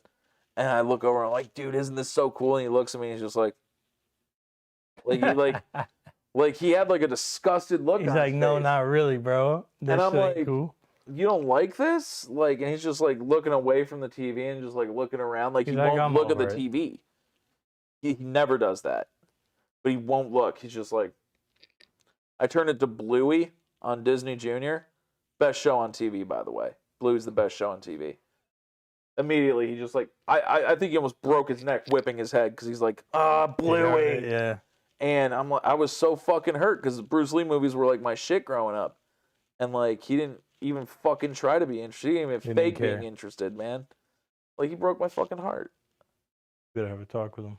I kind of did. Like, I kind of did say some shit to him. I was like, yo, I get you up. Nighttime. We're gonna watch what the fuck I want to watch. You're gonna goddamn like it. Well, pretty much. I was like, you know what? Like, it's nighttime. You should be in bed. But I get you up so that we can spend time together. I give you fucking a little bit of ice cream. You know, a little bit of soda. You know, we're not going to tell mom. You know, and we're partying. This is what guys do. And you don't even feign interest in my shit. Motherfucker, I learned to love Bluey because of you. Bluey's my shit now. Listen, I watch your shit. exactly. I watch your shit, bro. You can't watch mine? Bro, one day I introduced him to Power Rangers, the OG. And you know how I love Power Rangers. Mm-hmm. Tommy, when he was the Green Before Ranger. he was a White Ranger. Before he was the White Ranger.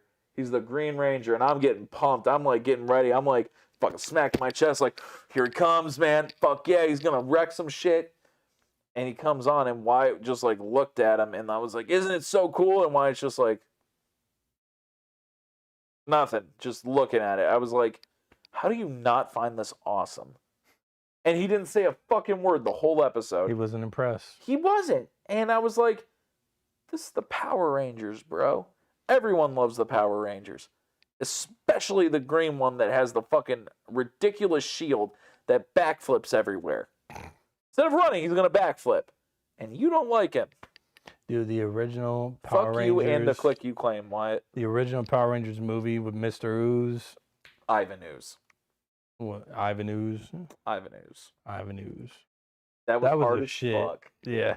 I still watch it. I showed my son that shit. Can we talk He about didn't how in seem that interested movie... either.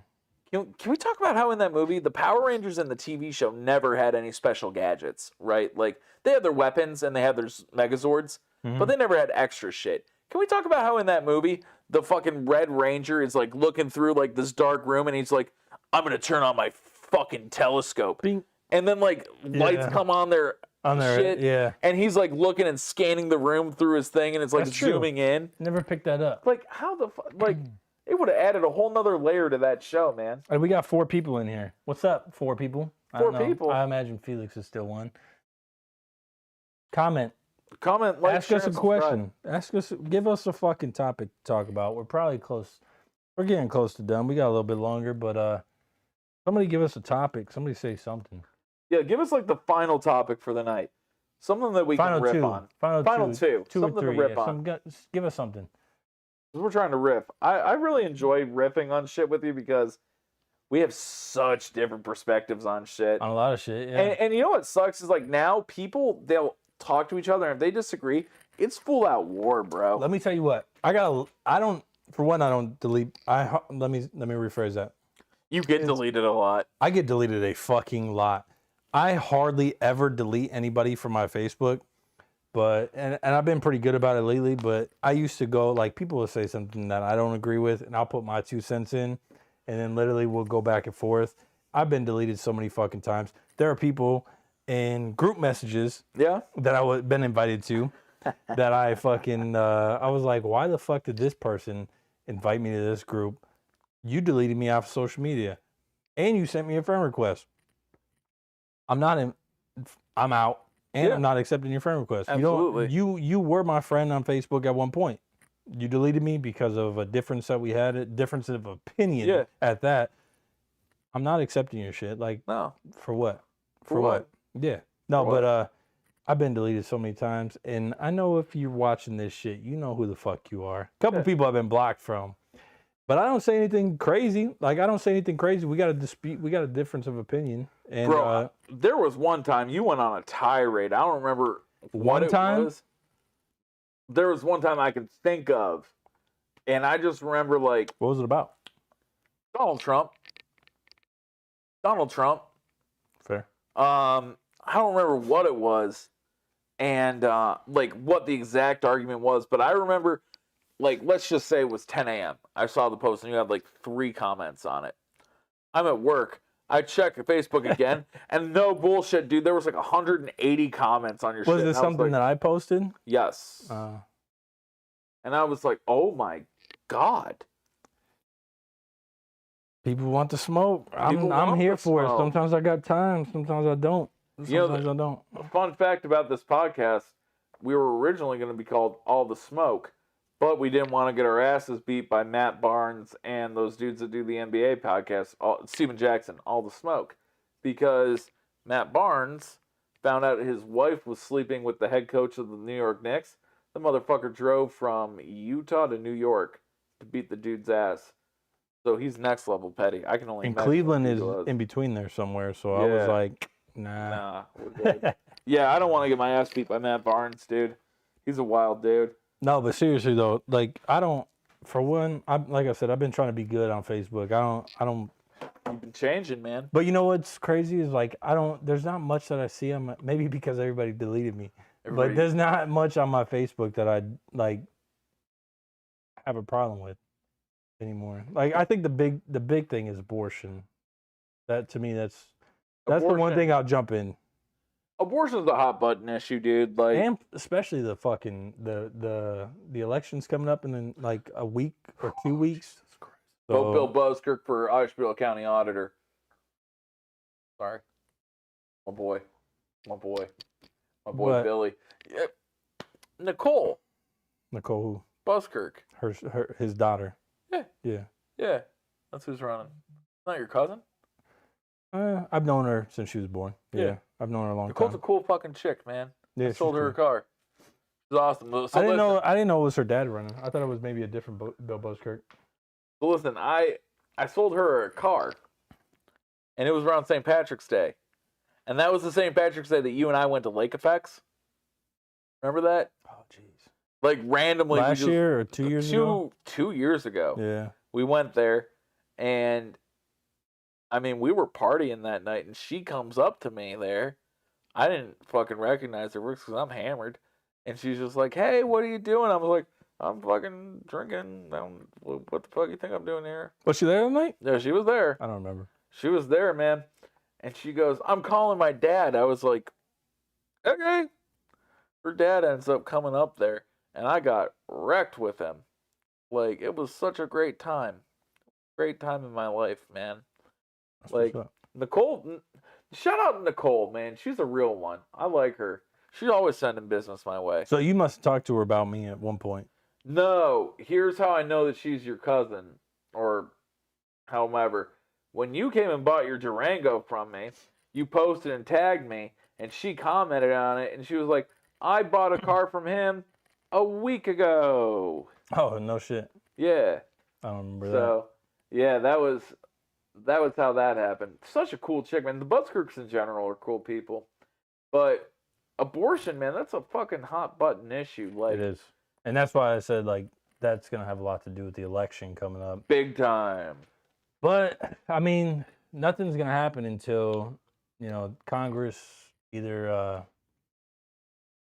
they got to put a bill in place. If anything is concrete, it has to be a bill. And the whole reason the fucking Roe versus Wade was overturned is because it wasn't even a law that was passed. It was a court ordered. It was a judge's decision, or it was a Supreme Court's decision, but the way everything played out, it was like they essentially. So obviously, you have the judicial, the executive, and legislative. Correct. Legislative would be the Senate. They make the laws, right? Yeah. Well, the way it all played out, the judicial system, based off of the ruling, essentially created a law. Okay. Which isn't exactly how it works. So that's why it was overturned. So if anything is to be concrete, it needs to go through Congress. Okay. I didn't know that. Yeah. You had to do some research on it, but yeah, that's essentially why it was overturned. It was a bad law. It was a bad case. It was bad case law. There was no standing. There was no precedent. There was no nothing. So you know what I think? Politics wise, I think the maximum age you should be allowed to be president. By the end of your second term, you should not be allowed to be over 55 years old. Ooh, that's cutting it thin. Correct. Do you know why I think that? I mean, I have an idea of why you think it, but tell me. I think the reason why is because we've had all these old ass people in office for so long. Out of tune. Out of tune with people. Yeah. And here's the thing. Older people have built this country. They built foundations for you and I. They've done fantastic things. Maybe not some so not fantastic, but our parents, right? They built a life helped us build our life or give us a groundwork of what to do. So I respect the older generation. But the thing is, to affect change and to have change continue to go, you can't look towards an older generation. You have to look towards a younger generation. And I think that's where Barack Obama succeeded. Look, he really pandered to us. Barack was just a smooth-ass talker. He was a smooth operator, baby. I bought what he was selling. Twice. That's because that motherfucker could. He's a very smooth talking. He was, but he individual. He knew if he talked to the 18-year-olds, he was going to get support. But right? That's not the voting class. It's not. But what he did was he got younger people interested in politics. I think. No, he didn't. He got me interested in politics. See, I was 2008. I was 20 years old when he got elected president. And I was not into politics at all. At all. See, I was because of him. And what I'm getting at is if you have a younger president, you're going to be able to speak to the younger generation much more eloquently and effectively and relatably. And then you can maybe you can maybe lay groundwork with them. Maybe all I know is I don't like our current president. I voted for Kanye West, but I understand that was a vote for Joe Biden at the end of the day. Because it wasn't a vote for Donald Trump. Well, I mean, it wasn't a vote for either. It wasn't a vote for either, but what I'm saying is I didn't positively help Donald Trump. I helped Joe Biden. What I'm getting at is... So let me ask you, so would you have voted for Trump if Kanye wasn't on the ticket? No. So I would have voted for Elizabeth Warren.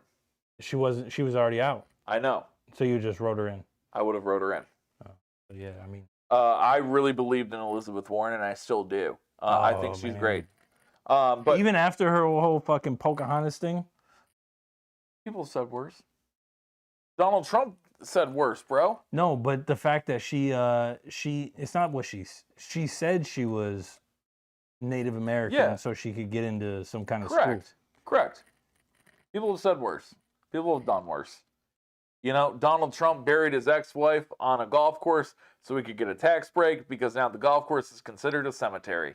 I mean, that you can't knock the hustle. Listen, I don't knock tax loopholes at all. And I don't knock being able to get in where you want to go to college. Look, if tax loopholes if it's there, use the shit. Use That's what the it's shit, for. baby. That's what it's for. But you know what I'm saying? Just to finish my point, I mean, if you had a younger person in office, it might make younger people take politics more seriously, because think about it. People always want to bitch, but they never want to fucking Put in the work. And that's especially true with the younger demographic. If you can get someone in there that says, hey, I care about what you have to say, and they actually show that they do, because think about a younger person is going to probably be a little bit more empathetic or eloquent, and help. Or not help, but show it. Like, I think that it would really affect positive change. And having a younger person is also a little bit more, in my opinion, going to be level-headed. Think about what we're going through right now with Russia, right? Mm-hmm. And Joe Biden's out there. This is the closest we've ever been to an apocalypse. Well, that's not what we need to hear. What we need to hear is someone going out and being like, all right, listen. Fucking World War II, World War War I, III. World War II, Vietnam, Korean War. None of those were apocalyptic in comparison to Ukraine and Russia. I think the only thing that is possibly apocalyptic, which I don't think will happen because they don't want the smoke, is nuclear war. Nuclear, yeah. Oh, dude. That's mutual. That's mutual destruction for everybody. Mutual destruction For everybody. There's legit everybody. But I China think won't Vladimir survive. Putin knows. Russia won't survive.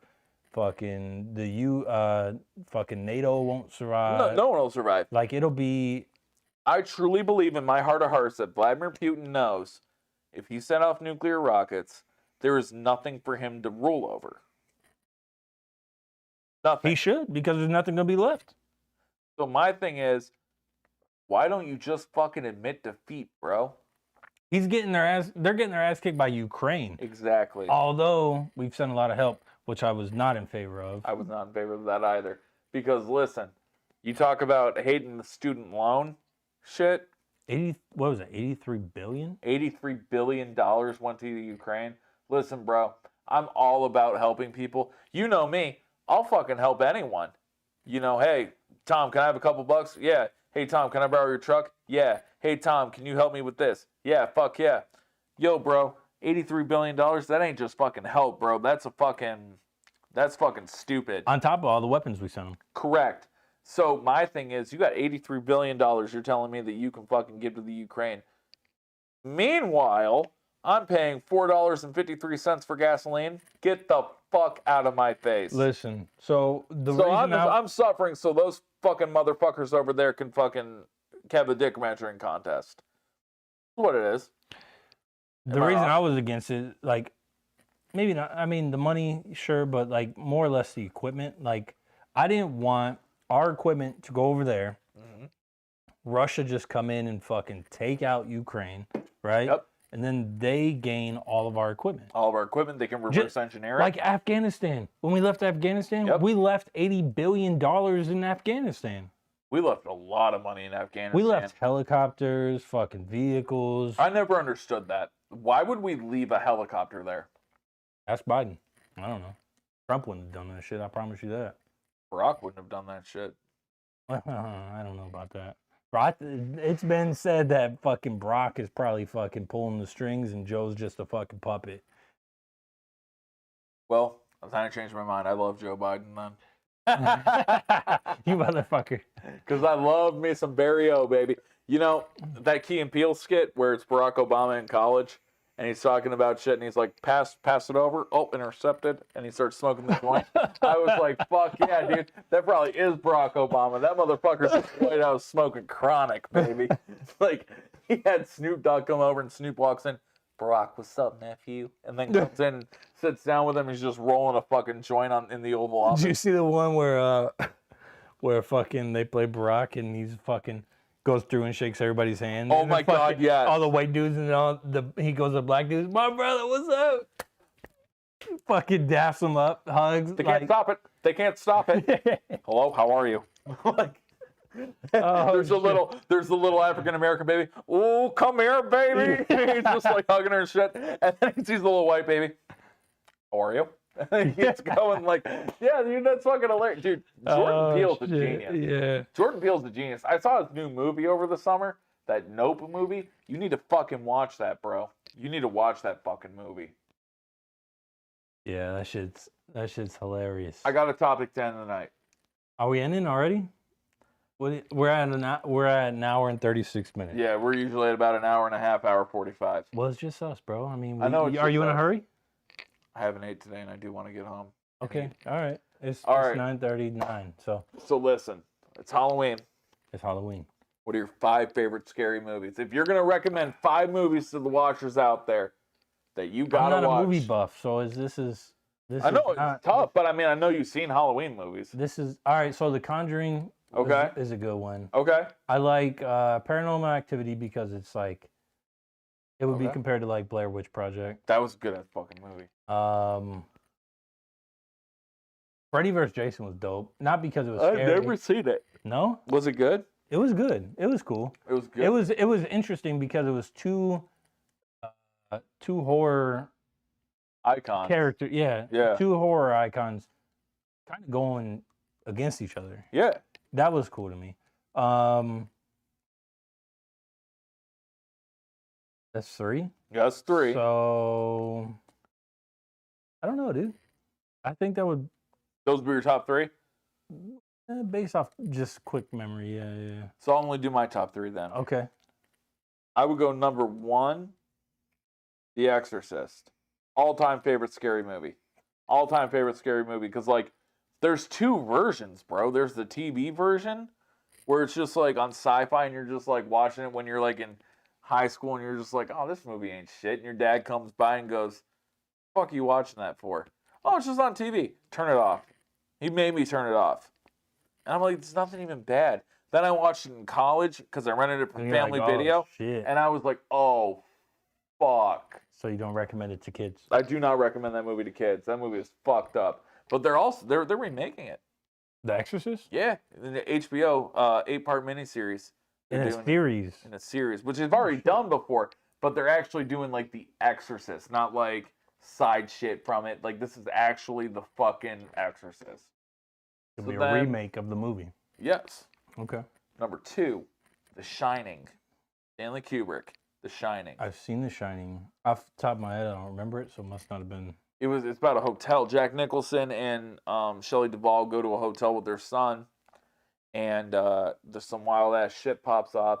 Now, the reason I like the movie so much is not because it's scary, because it is. It's fucking terrifying. But it's because of all the hidden symbolism in there.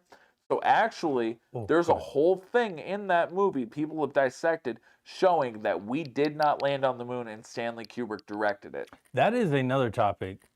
So We'll end with that. What, landing on the moon? Yeah, we'll end with the moon. So I am not 100% sold though. You landed on the moon. So let me give my last movie, and then we're going to get into that, and we're going to end the podcast tonight. My 3rd favorite scary movie of all time, Rosemary's Baby. I haven't seen it. You never The seen one I was gonna Rosemary's say Baby? is As Above, So Below. Yo, As Above, So Below is dope, bro. Yeah, Where they that go was a into the good movie. catacombs and shit. Yeah, that Bro. was a cool ass movie. I ate a fucking weed brownie Mm-hmm. and watched that movie. And I was so fucking scared. I was so fucking scared. Julius had bought me a Blizzard from Dairy Queen. Yeah. And it was like the summer. I was living at home with my parents. I was so fucking scared. I forgot that there was a Blizzard on my granite coffee table. And I looked down and I'm fucking You saw a rolling reflection? balls. And it was red and fucking brown and just like all sorts of, because it was like a cherry cake or something like that. Mm-hmm. And it just looked like blood and guts and shit on the ground. I'm so fucking baked, and I'm watching this movie. I'm like, oh my fucking God. Like, I freaked out and ran downstairs because I also heard like some noises. Turns out there was a mouse in the room. Scared the But shit yeah, out of me. As Above, So Below. That was a good movie. That was a great ass movie. Yeah, But Rosemary's Baby was directed by Roman Polanski. Do you know who Roman Polanski is? I've heard the name. So that motherfucker is a sick motherfucker. He fucked little kids and then fled to Poland. And he was going to win Best Director for Rosemary's Baby. And they gave it to him, but they won't give him his award. Because he has to come back. The catch is he has to come back to America. What's going to happen when he comes back to America? He's gonna get arrested. Locked up, Yeah. motherfucker. Now, Roman Polanski is Well, that's a like, disgusting motherfucker. That's like in Tom Hanks over Oh. there too. Tom Hanks was in Grease, allegedly. Tom Hanks Wait. is a gross Oh, in the motherfucker. Country Grease. Yeah. I'm like the movie. No. John Travolta was in Grease. Yeah. But Tom Hanks is a gross motherfucker. But Oh, Rosemary's actually, Baby- speaking of Grease, Olivia Newton-John, Yeah. she died When? a month or two ago, No shit. maybe a month. R.I.P. Yeah. R.I.P. Baby. You look damn good in those leather pants. Yeah. Fuck yeah. Those were badass. Hey, I had Gianni watch that before she passed. And he probably looked at him and was like, Look, that's a she badass. She came out in all that leather. He was like, "Whoa!" I was like, Yeah, "Oh yeah, boy. you see it." Yeah, boy. But yeah, so as far as landing on the moon, I'm Yeah. not 100% sold we landed on the moon. We didn't. Yeah, we I mean, didn't. I'm glad you agree with me, but yeah, I just don't see. I don't. There's a lot of reasons I don't believe. I mean, and nothing I've actually like researched, so we may have. Get into it, but- baby. Get into it. Come on. No, I mean, just the whole. For one, we haven't been back to the moon really since then. Correct. For two, how? All right, so we landed on the moon. Yep. How the fuck? I get the gravity's less Yep. on the moon. Yep. But how the fuck did we take off from the moon Uh-huh. without guided rails? And all right, so they landed on the moon. Yeah. They would have spent a lot of fuel and energy Correct. just to land safely. Correct. You're telling me that they had enough fuel to blast themselves off and head themselves in a trajectory back to Earth in a straight trajectory Correct. at that. Correct. Now there's the other matter, which is the most pressing matter. On the moon, there's no atmosphere, right? Mm-hmm. How the fuck is that American flag waving? Because no matter what, even if there's a fucking shuttle going, bro, it's not going to create wind. It's not going to create any of that. Yes, it will. No, it won't. Yes, it will. Why? Because There's no atmosphere. okay, put a if you put some kind of propulsion system in a vacuum, Uh-huh. it's going to create pressure, Okay. Okay. right? And then the pressure has to be expended through the vacuum, Okay. right? So if you're on the surface of the moon and you have a propulsion system, it's going to all right, so essentially you're saying they would not be able to use their propulsion system to get back to Earth.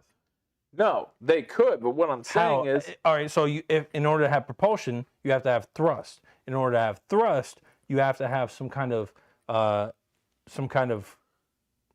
gas or Okay. or fluid like you have to be able to you're expelling something, right? correct. So when you're expelling something, it's going to create some kind of disturbance in whatever kind of Correct. vacuum or atmosphere that you're in. But you're in a vacuum, so how is it affecting far away from you? It shouldn't be. And the other thing too is I think a lot of people get twisted. It wasn't a huge And fucking. I don't think it was waving. I think it was just upright. It was rippling.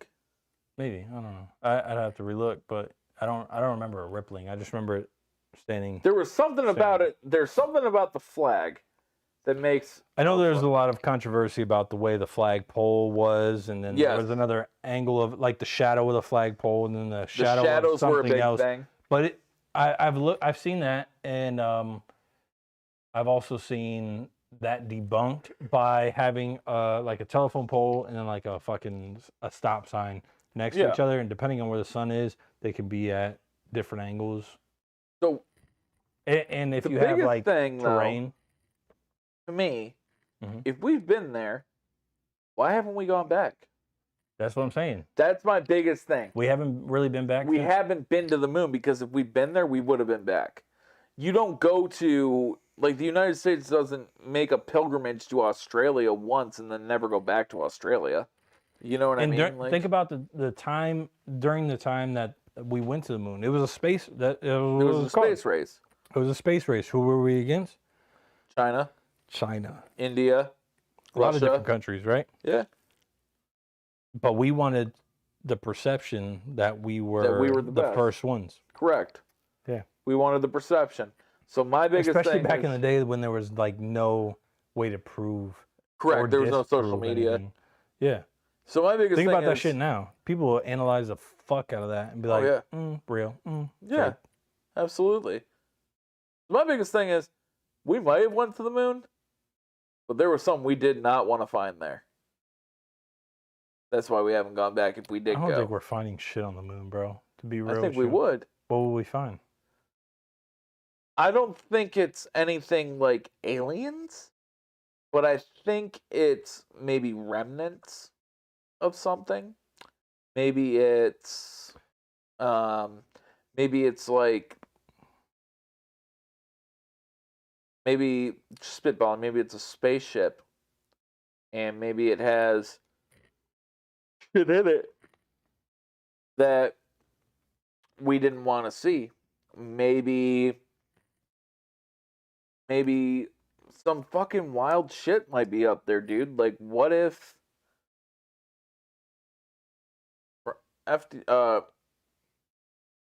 John F. Kennedy, Mm-hmm. right, got his brain blown out. Mm-hmm. What if he didn't? What if he's on the moon? No, I think he's dead. I don't think he's dead. Well, I think he died in the car, I should say. By now, he'd probably be dead. He'd be dead by now, but I didn't think he died by that. I think that was fake. I don't think that was fake. You can't tell me that the greatest president in American history got murdered when he was about to do some of the greatest shit in the world. Subjectively. Subjectively, what? That He was the greatest president. That's subjective. Yeah, I guess it is a matter of opinion, but when I look at his shit, I'm like, damn, that dude was fuck. Can you imagine John F. Kennedy? No, today? I like a lot of the shit Kennedy was doing, dismantling the FBI. And fuck Marilyn Monroe.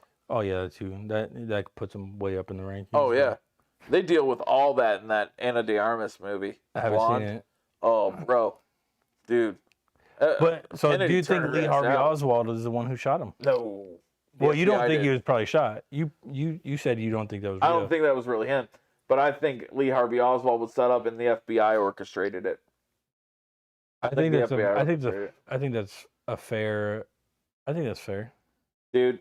And then I don't Lee think- Harvey Oswald was killed a week later. I don't think that Abraham Lincoln was killed by John Wilkes Booth either. I think he was killed by the government. The That's a motherfucker possibility, ended slavery, bro. Think about how many fucking people loved to own slaves. And Abraham Lincoln, like a good ass dude, because I do not believe people should be owned by other people. I don't. Agreed. I do not believe that. And I think that if you have any sense to you, you would not believe that either. And I think this dude goes out there and says, hey, this isn't right.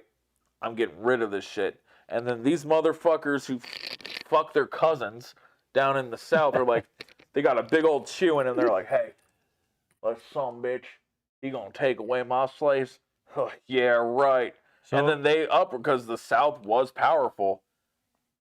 They go and they they have a conglomerate that goes to the White House and they say, hey, we want this shit. We're not going to take slaves back, but we want this dude out of here.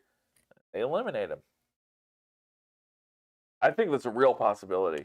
no, I think that's. Do you know the oh fuck, I forgot the name of it. The operation.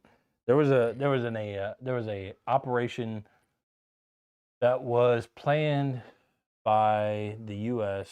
that was during some kind of conflict with Cuba, where there was going to be it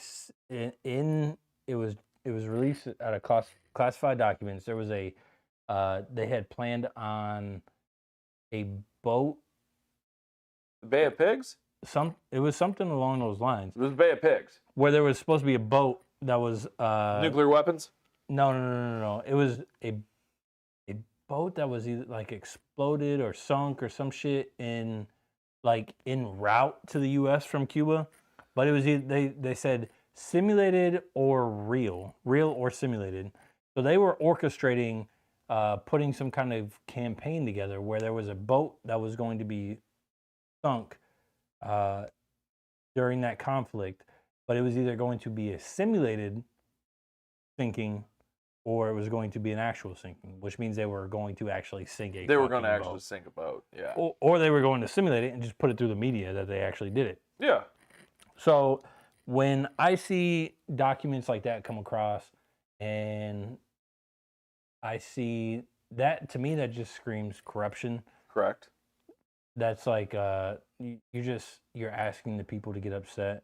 Correct. You know what I'm saying? Like, I don't really believe that. That right there made me put a lot of doubt in anything really the government says.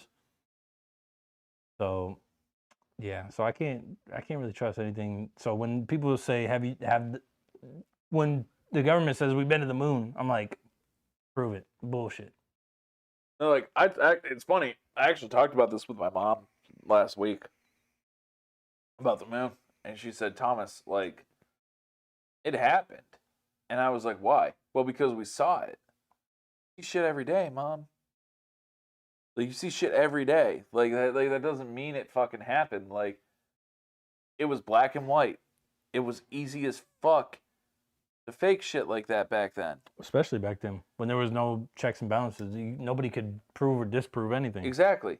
And if you had a dude like Stanley Kubrick, who was arguably one of the best directors of all time, supposedly helming the project, he's gonna do so. Case in point, Stanley Kubrick was supposedly the guy who directed the moon landing. Stanley Kubrick directed a movie called 2001: A Space Odyssey. Okay? Came out 60s, 70s time. Now listen. The first time I ever saw that movie, there's the beginning of the movie, and it's called The Dawn of Man. Apes fighting each other and discovering fire and discovering tools. Those are fucking apes, dude. But they're not. It's dudes in fucking suits. And I was so convinced of it. He knows how to direct shit. When did the first Star Wars come out? First Star Wars came out in the 70s. Yeah, and think of all that technology. You look at that, and a lot of that shit looks real. Yeah. A lot of that shit looks real. I want the smoke, baby. Woo. This? Yeah, it felt good. But yeah, no, like that shit's possible, bro. Like, and I'm being dead ass with you. We go to Mars. We will. Put me on the first fucking shuttle, bro. They already have it lined up, I think, for next year. Bro, the first civilian shuttle, like where it's like commercially available. 50 mil will get you a flight to space. So imagine how much you need to have to get to Mars. I'm gonna tell you what, bro. I want to find a way to get there because I'm gonna be honest with you about something. Like, I love this planet. I love my friend. I love all of you guys. I love my wife. I love my kid. I love my home. I love this area. I love everywhere I've been, right? Where I went to college, everything. I love that shit. I think there would be no greater thrill than to go up there, step onto that fucking planet before it's all overran and terraformed, and you know what I'm saying? To stand there and just look around, bro. And I'm gonna be honest with you, if I had like terminal cancer and I was gonna die, right? I'm being dead. I've thought about this. I'm being dead serious. If Mars travel were not acceptable. If Mars travel were possible, if I had terminal fucking cancer, I would plan it out for like the 2-3 days before I was gonna die. I'd say all my goodbyes. You know, hug Megan, kiss her, Wyatt, kiss him. You go die on Mars. I would go up to Mars. I would take my fucking helmet off and just breathe it in, man. And what if I could actually breathe? Well, you're not. How do you know? Because of the atmosphere on Mars, there's no oxygen. But what if they're lying? What if I've read a thing? I guess I read a thing that Mars was the original Earth. That's possible. I read a whole ass article. I mean, they say that there used to be water and like there was water, bro. Lush green, like it's possible, bro. And maybe we came from Mars, and so all right. So let's say Earth was going to be destroyed. Yeah. In 1 year. Okay. What the fuck do you think is going to happen? The most ignorant shit in the world. Also, the most brilliant, rich shit in the world. if Earth was to be destroyed in 1 year from today, 1 year from today. you're gonna have the richest people on the planet Yeah. put their money into a pool. Have you seen the movie 2012? Fuck yeah, I have. Okay, so you know Jake how Gyllenhaal's a genius. so you know how Shout out Jake. all the rich people had tickets to get on those ships to be taken off Earth. Yeah. That's what's gonna happen. The rich people will. So let's say But what's the point? to live. But live for what? You're rich as fuck, No, right? no. So But there's you're more to rich. life than money, though. But for those motherfuckers, you can't tell me that there's more to life than money for them. Yes, you can. Jeff I don't Bezos. give a fuck how much money I got. You're You know telling what's me more right important? now, Jeff Bezos. You know what's more important than What's more money? important? Your legacy. Correct. Carrying on your family. Correct. So I have one son. Correct. Beautiful. Kind of boy. wish I had more kids. You know why? Because that would We'll get to work. well, you know, shit just doesn't happen that way. I know shit just doesn't happen that way. But if let's say I didn't have any kids. Yeah. Personally, I can't feel this way for everybody can't feel this way. I'm sure not a lot of people don't. Personally, I would feel like a Failure? basically Yeah. because I don't have like my generation ends with me. Yeah. You know what I'm saying? Yeah. But to have kids, that means your name, you are going to live on. That's right. Whether you're, obviously, whether you're alive or not. Yeah. So my son is going to go on to have more kids. Yeah. And 10 generations, about, let's say, 400 years, Okay. you have over 2,000 grandparents. 10 generations. That's crazy. Yeah, no shit. That's That's just your grandparents, your great-grandparents, second grade, third, fourth, fifth. 10 Yeah. generations. It will equal 2,000. And obviously you have to count, your parents, their your 4 grandparents, Yeah. your 8 grandparents, 16, 32, Yeah. 64. Keeps going, 2,000. Yeah. 10 generations, 2,000 fucking people. That's crazy, bro. Over 2,000 people had to live, sacrifice, struggle, whatever, for you to be For here me today. to be here. Yeah. And for me to not be able to say that, like I said, if I didn't have any kids, for me to be able to say that that's not going to be the case for me, Yeah. I would feel like a failure. I feel you. Listen, I want a biological son or daughter. I really do. But I feel fulfilled with Wyatt. Like of course I want like a little dude to like come around and like have my last name and knock a chick up and they Have carry my grandkids. name on. Yeah, have Yeah. grandkids or have a little girl and see her get married and maybe she doesn't have my last name, but that little grandbaby's still mine. It is. Or maybe, I have a little boy or a little girl and they like the same sex. I ain't gonna love them any less, but goddamn, can we look into some in vitro fertilization or something? You know what I mean? Yeah. But my thing is, so like you said, Jeff Bezos, let's say, is up there. But why? Jeff Bezos' entire self-worth is predicated on a digital world. You know what That's I mean? going to die, bro. It's gonna die, but so what use is he gonna be? He has no If he has practical kids, knowledge. He has kids, right? Correct, but what's he gonna do There with it that? is. Is he gonna go down to Earth and build a fucking hut?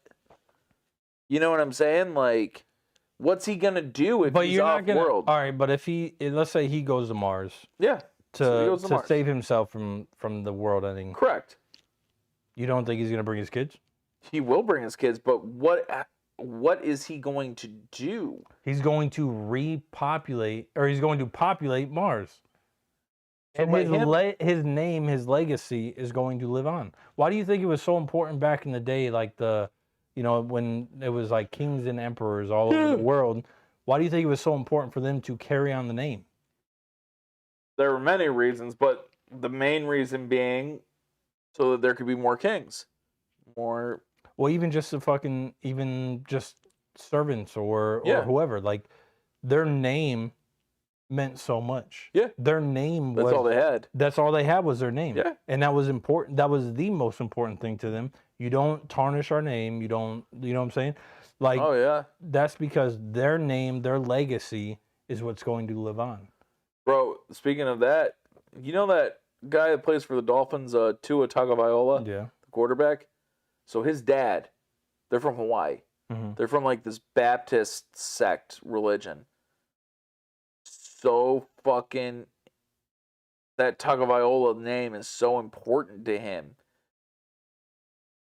When his son was at Alabama, when Tua was at Alabama, Mm-hmm. his dad heard he did something fucked up, like disrespected a woman or something like that. Not even really like what we would consider disrespecting a woman, like oh, shut the fuck up, something like that. Just like, you know, Megan and I are joking around, shut up, something like that. You know, Yeah. his dad heard it. His dad came up and beat his fucking ass with a belt. What's your name, bro? Beat him raw.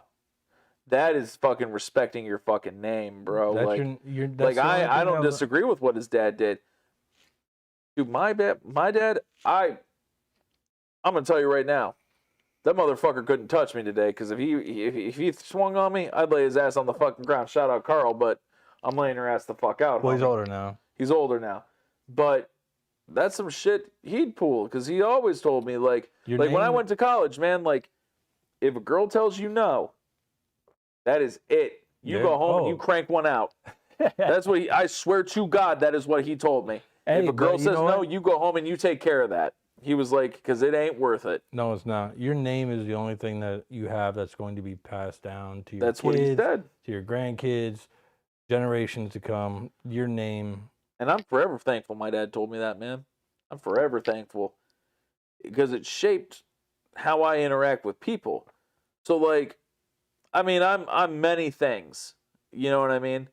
But I think the one thing, like you, David, Willie, like everyone knows, I'm a pretty alright dude. Mm-hmm. You know, so when you hear Roth last name, you're like, I'd fuck with that. He's alright. Yeah, I know one. He's yeah, related it's to good. Tom? Yeah, Oh, yeah, cool. Exactly. And that's the thing I think that is so important anymore, because like if I heard a Quendo, I'd be like, fuck yeah, my kid's fucking with that kid then. Absolutely. Ortega, named Bash, I know his dad. You're good. You know? Like it's just not anymore. I don't think people give a fuck about their name, man. Like you have to. You have, because that's all you fucking have. My dad, he did the best he could. But the most important thing now, growing up and being a man and being a provider, is carrying on that name. Because I look back at what my dad did for me, and when I'm young, when you're younger, you don't appreciate it. You really don't, It's because you don't know any better. because you don't know any better. But now I look at it and I'm like, man, my dad was such a fucking asshole, like all this, that, and the other. But now I look at it, I'm like, my dad might have been kind of a dick sometimes. But he was steering But you in the right direction. He steered me in the right fucking path, man. Because Yeah. if my dad didn't fucking tell me every day to straighten up, I wouldn't be where I'm at. You wouldn't bro. have any guidance. I'm not a millionaire. I'm not 100,000-aire. I'm not a 50,000-aire. But what I am is a dude who knows how to keep friendships, who knows how to treat women, who knows how to love his son, Mm-hmm. who knows how to respect people. And that's what it's about, man. That's what this shit's about. Like, if you're watching this and you don't give a shit about your last name, then you need to like go and talk to your dad, talk to your mom, whatever you have, Your grandparents. your grandparents. If you're lucky enough to still have your great grandparents, your great grandparents.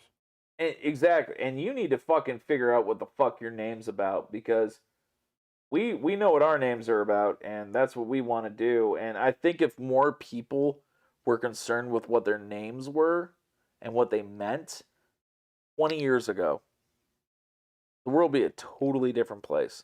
Yeah, dude. Like Because it's pathetic sometimes. your now. name is really the only thing that lives on. Name's the only thing that matters, bro. Like, we're all gonna die. What are you gonna leave? You're gonna leave your children. You're gonna leave your grandchildren. I don't give How do a you fuck want about them- this watch. I don't give a fuck about these shoes. Speaking of which, that's a new watch. No, I've had this since Father's Day. Oh, okay. Yeah, I bought Nice this. Bought this on Father's Day. It was the most ridiculous purchase I've ever made, but Megan goaded me into it. But I don't give a fuck about that shit, man. Like, what I do care about is when I die, who's going to be the dude that inherits my name? Or the girl? You know what I mean? Like, who's going to be the little girl who marries this dude? Well, she's gonna turn into a guy.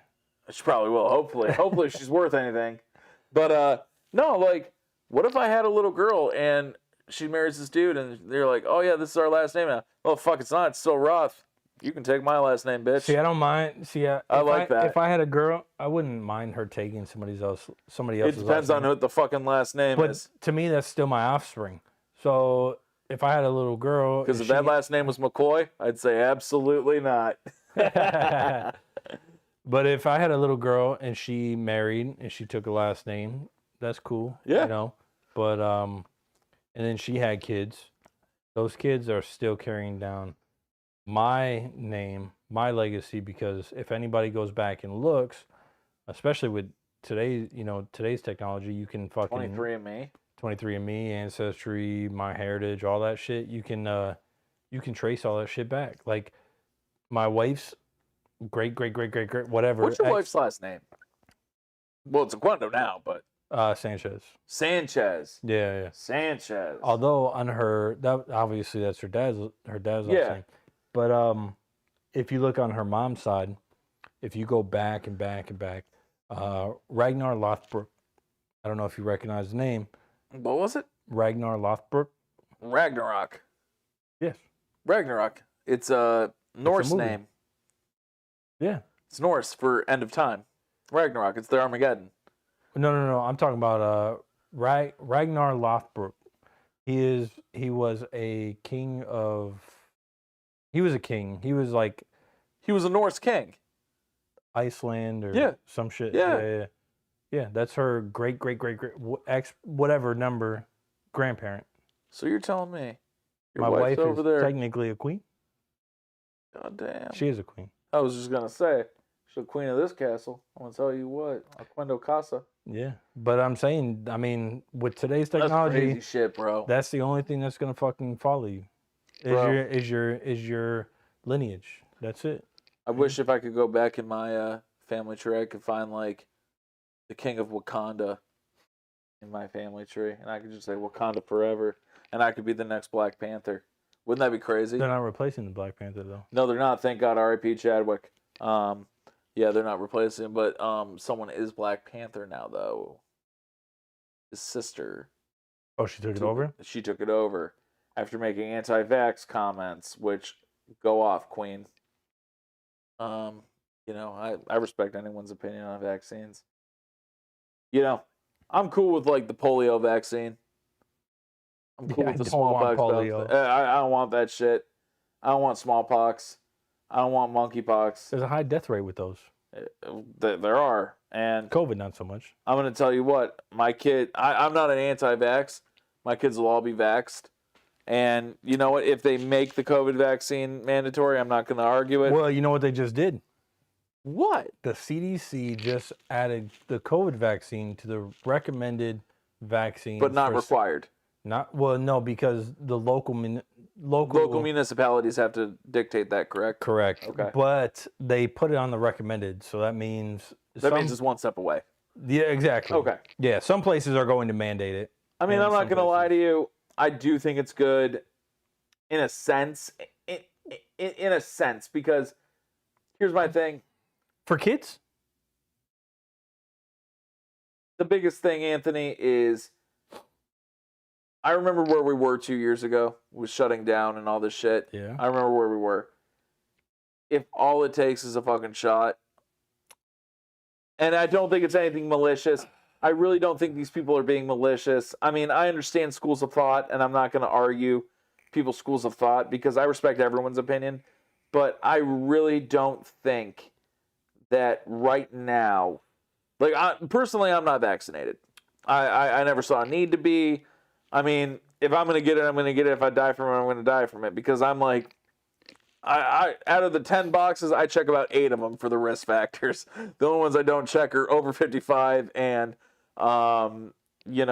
Hispanic or African American. You know what I mean? For the death rates, like pre-diabetic, overweight. Hispanics actually had a lower rate. Well, I read that Hispanics might have had a higher rate. Anyway, my biggest thing is when I was 5, I never heard my dad complain about the polio, the tetanus, measles, mumps, and rubella, all that shit. It was just Mhm. what I needed to get into school. And if this is all it takes to get the kid into school, just a little shot, all But it's- right. Because but I you really should- don't think they're going to do something and give them a shot that's going to fuck them up when they get a measles, mumps, and rubella shot. But you say it's just a little shot. Correct. But here's my thing. We don't know what. So this is on both sides of the coin. Yeah. Whether you get COVID or you get the vaccine, we don't know what's going to happen 10, 15, 20, 30, 40 years from now. We don't. But we also don't know what's going to happen to you 20 years from now if you're smoking that. We have a pretty good idea, though. I think we have a pretty good idea with COVID, too. No, we don't. I think we do. I don't think we do. And that's the thing. Like, COVID is a very divisive subject. I'm not of the school of thought that, everyone needs to be super careful. And, because I've had COVID. If it didn't suck. Same. Yeah. It didn't it suck, didn't. It wasn't. but it wasn't like I was dying. But I watched my fucking mom get it, and my mom got fucked up. I know people who have died after they've gotten it, and it's scary. It's very scary because, like, But I also think you also need to evaluate those risk factors. you do. If you're over 55, I think you should get it.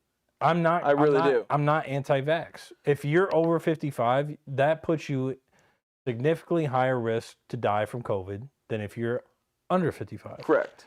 I had COVID a year ago. Like you said, it didn't suck. It was kind of a pain in the ass. It was a pain in the ass. Is what it was. It was just the flu. It was just the flu, but I could move around. See, it wasn't even for me. It was. I don't know. Everybody was different that I could tell, but Yeah, everybody it was wasn't. different. To me, it wasn't. It wasn't even as bad as the flu. I've had the flu. I felt absolutely fucking miserable.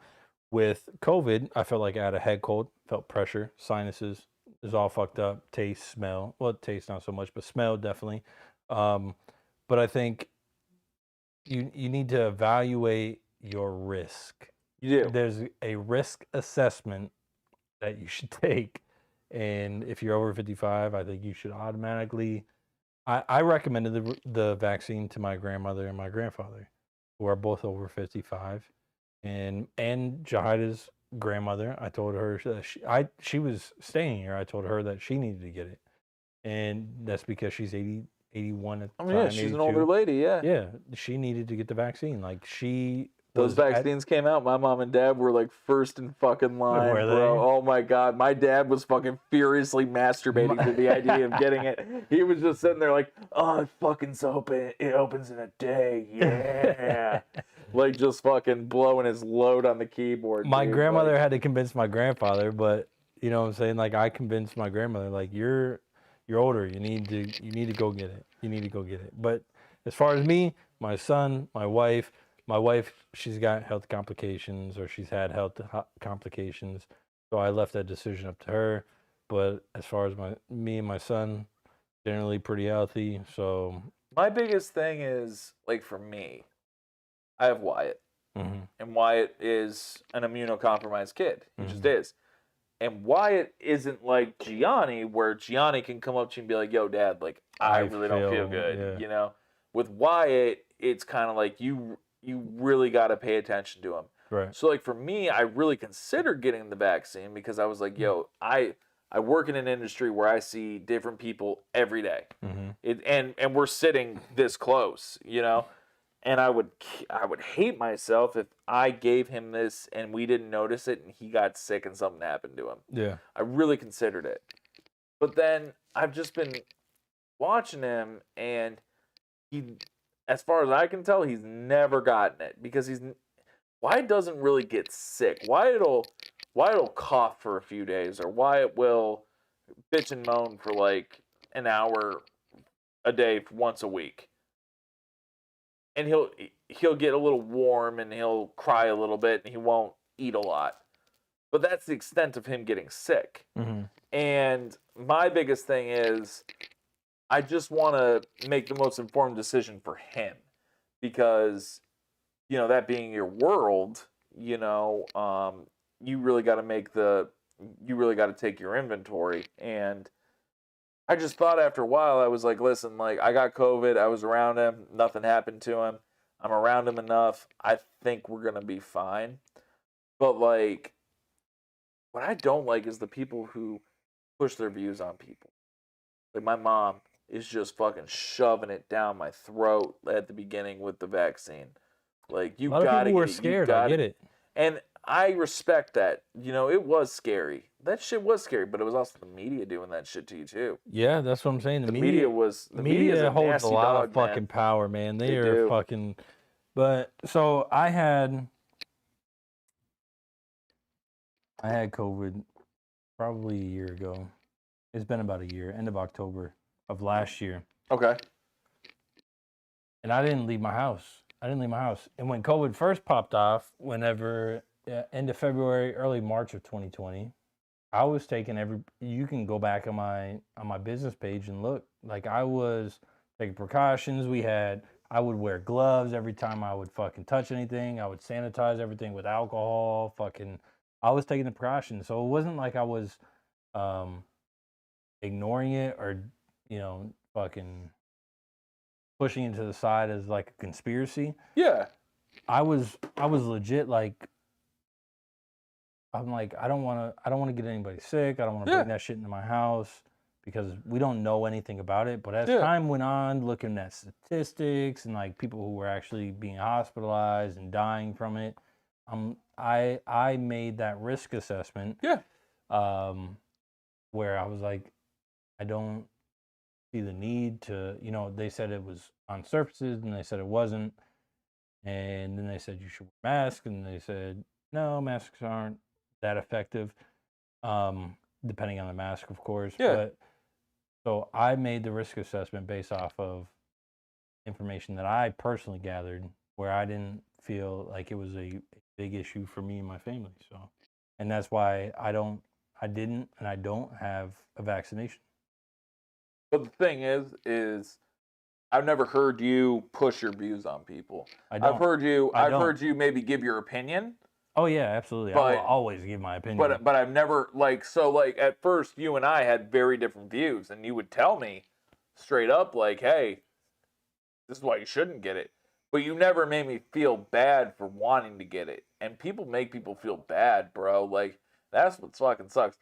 We do live in a very sensitive and snowflake-like community, but I do think there is merit to the notion that people really do make people feel like shit anymore.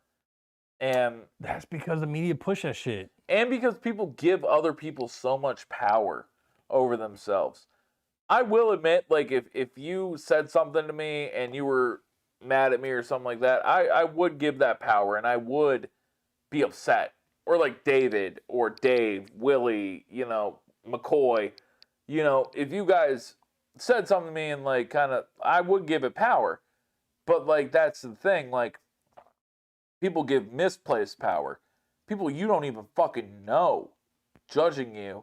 And you're like, oh my God, he's fucking hurting my feelings. Like, when we became so soft because we wanted to empathize with everyone. I understand empathizing. And I understand empathizing too, but it sucks that people have taken the empathy card so far and they really let shit affect them in such a way. Like, I really struggled with that a long time, and it has been till this past year where I've just been like, you know what, fuck it. That's where it comes back to people being offended for other people that have exactly, when they have no skin in the game. No skin in the game. When a white person will be offended for a black person. What if that black dude ain't affected, man? Let's say he doesn't give a fuck. Let's say he doesn't give a fuck. Then what? Then you just look like a fucking idiot, man. Yeah. Like, I don't fucking know what to tell you. Stay in your lane, bro. Stay in your lane. That's it. And I think you just said it best. That's it. That's it, man. Because I'm like fucking your little done. stack over here. I'm fucking done for the night, bro. I gotta eat. I ate a Chobani tonight. I ate a Chobani today. I ate a Chobani at 11 o'clock after eating like shit yesterday. I fucking crushed like 16, 17 beers, had a couple mixed drinks, and I had a couple slices of pizza from Domino's. But then, like, I ended the night with, like, one of those Reese Crumble, like, fucking, like, ice cream bars. Mm-hmm. And that was just so bad, bro. Like, that was so bad for me and bad for my hemorrhoid. Like, I'm still dealing with that. Still dealing with that. Ooh. Yeah, but it feels better now. Good. I mean, Good. Yeah, it sucks, but you know what? You're surviving. Go back to what we said at the beginning. Beyonce, I'm a survivor. You know what I mean? I'm not gonna give up. Exactly. So listen, guys, we really appreciate you tuning in for our first ever live stream tonight. This is our pre-Halloween special. Next week we're gonna have a new guest. Oh, that's the plan. That's the plan. But this dude, I'm not gonna tell you who it is, but the man's a man of many occupations. He owns a roofing company. He owns a strip club. He's a promoter. The man has done everything that there is to do in this world, and I cannot wait to have him on this podcast. He got us a VIP booth at the Met Hotel for my bachelor party, and I met like Saudi Arabian real estate moguls that night. Googled them. Google doesn't even know who they are, but this dude told me they're real estate moguls, so I believe it to this day. So yeah, hopefully it works out, man. And I hope it does. We get a good. I hope it does, and it's gonna be on Halloween Day. We're gonna record it. Yeah. Which is kind of shitty. Because, we may go live, so stay tuned. Yeah, we may go live. It just depends.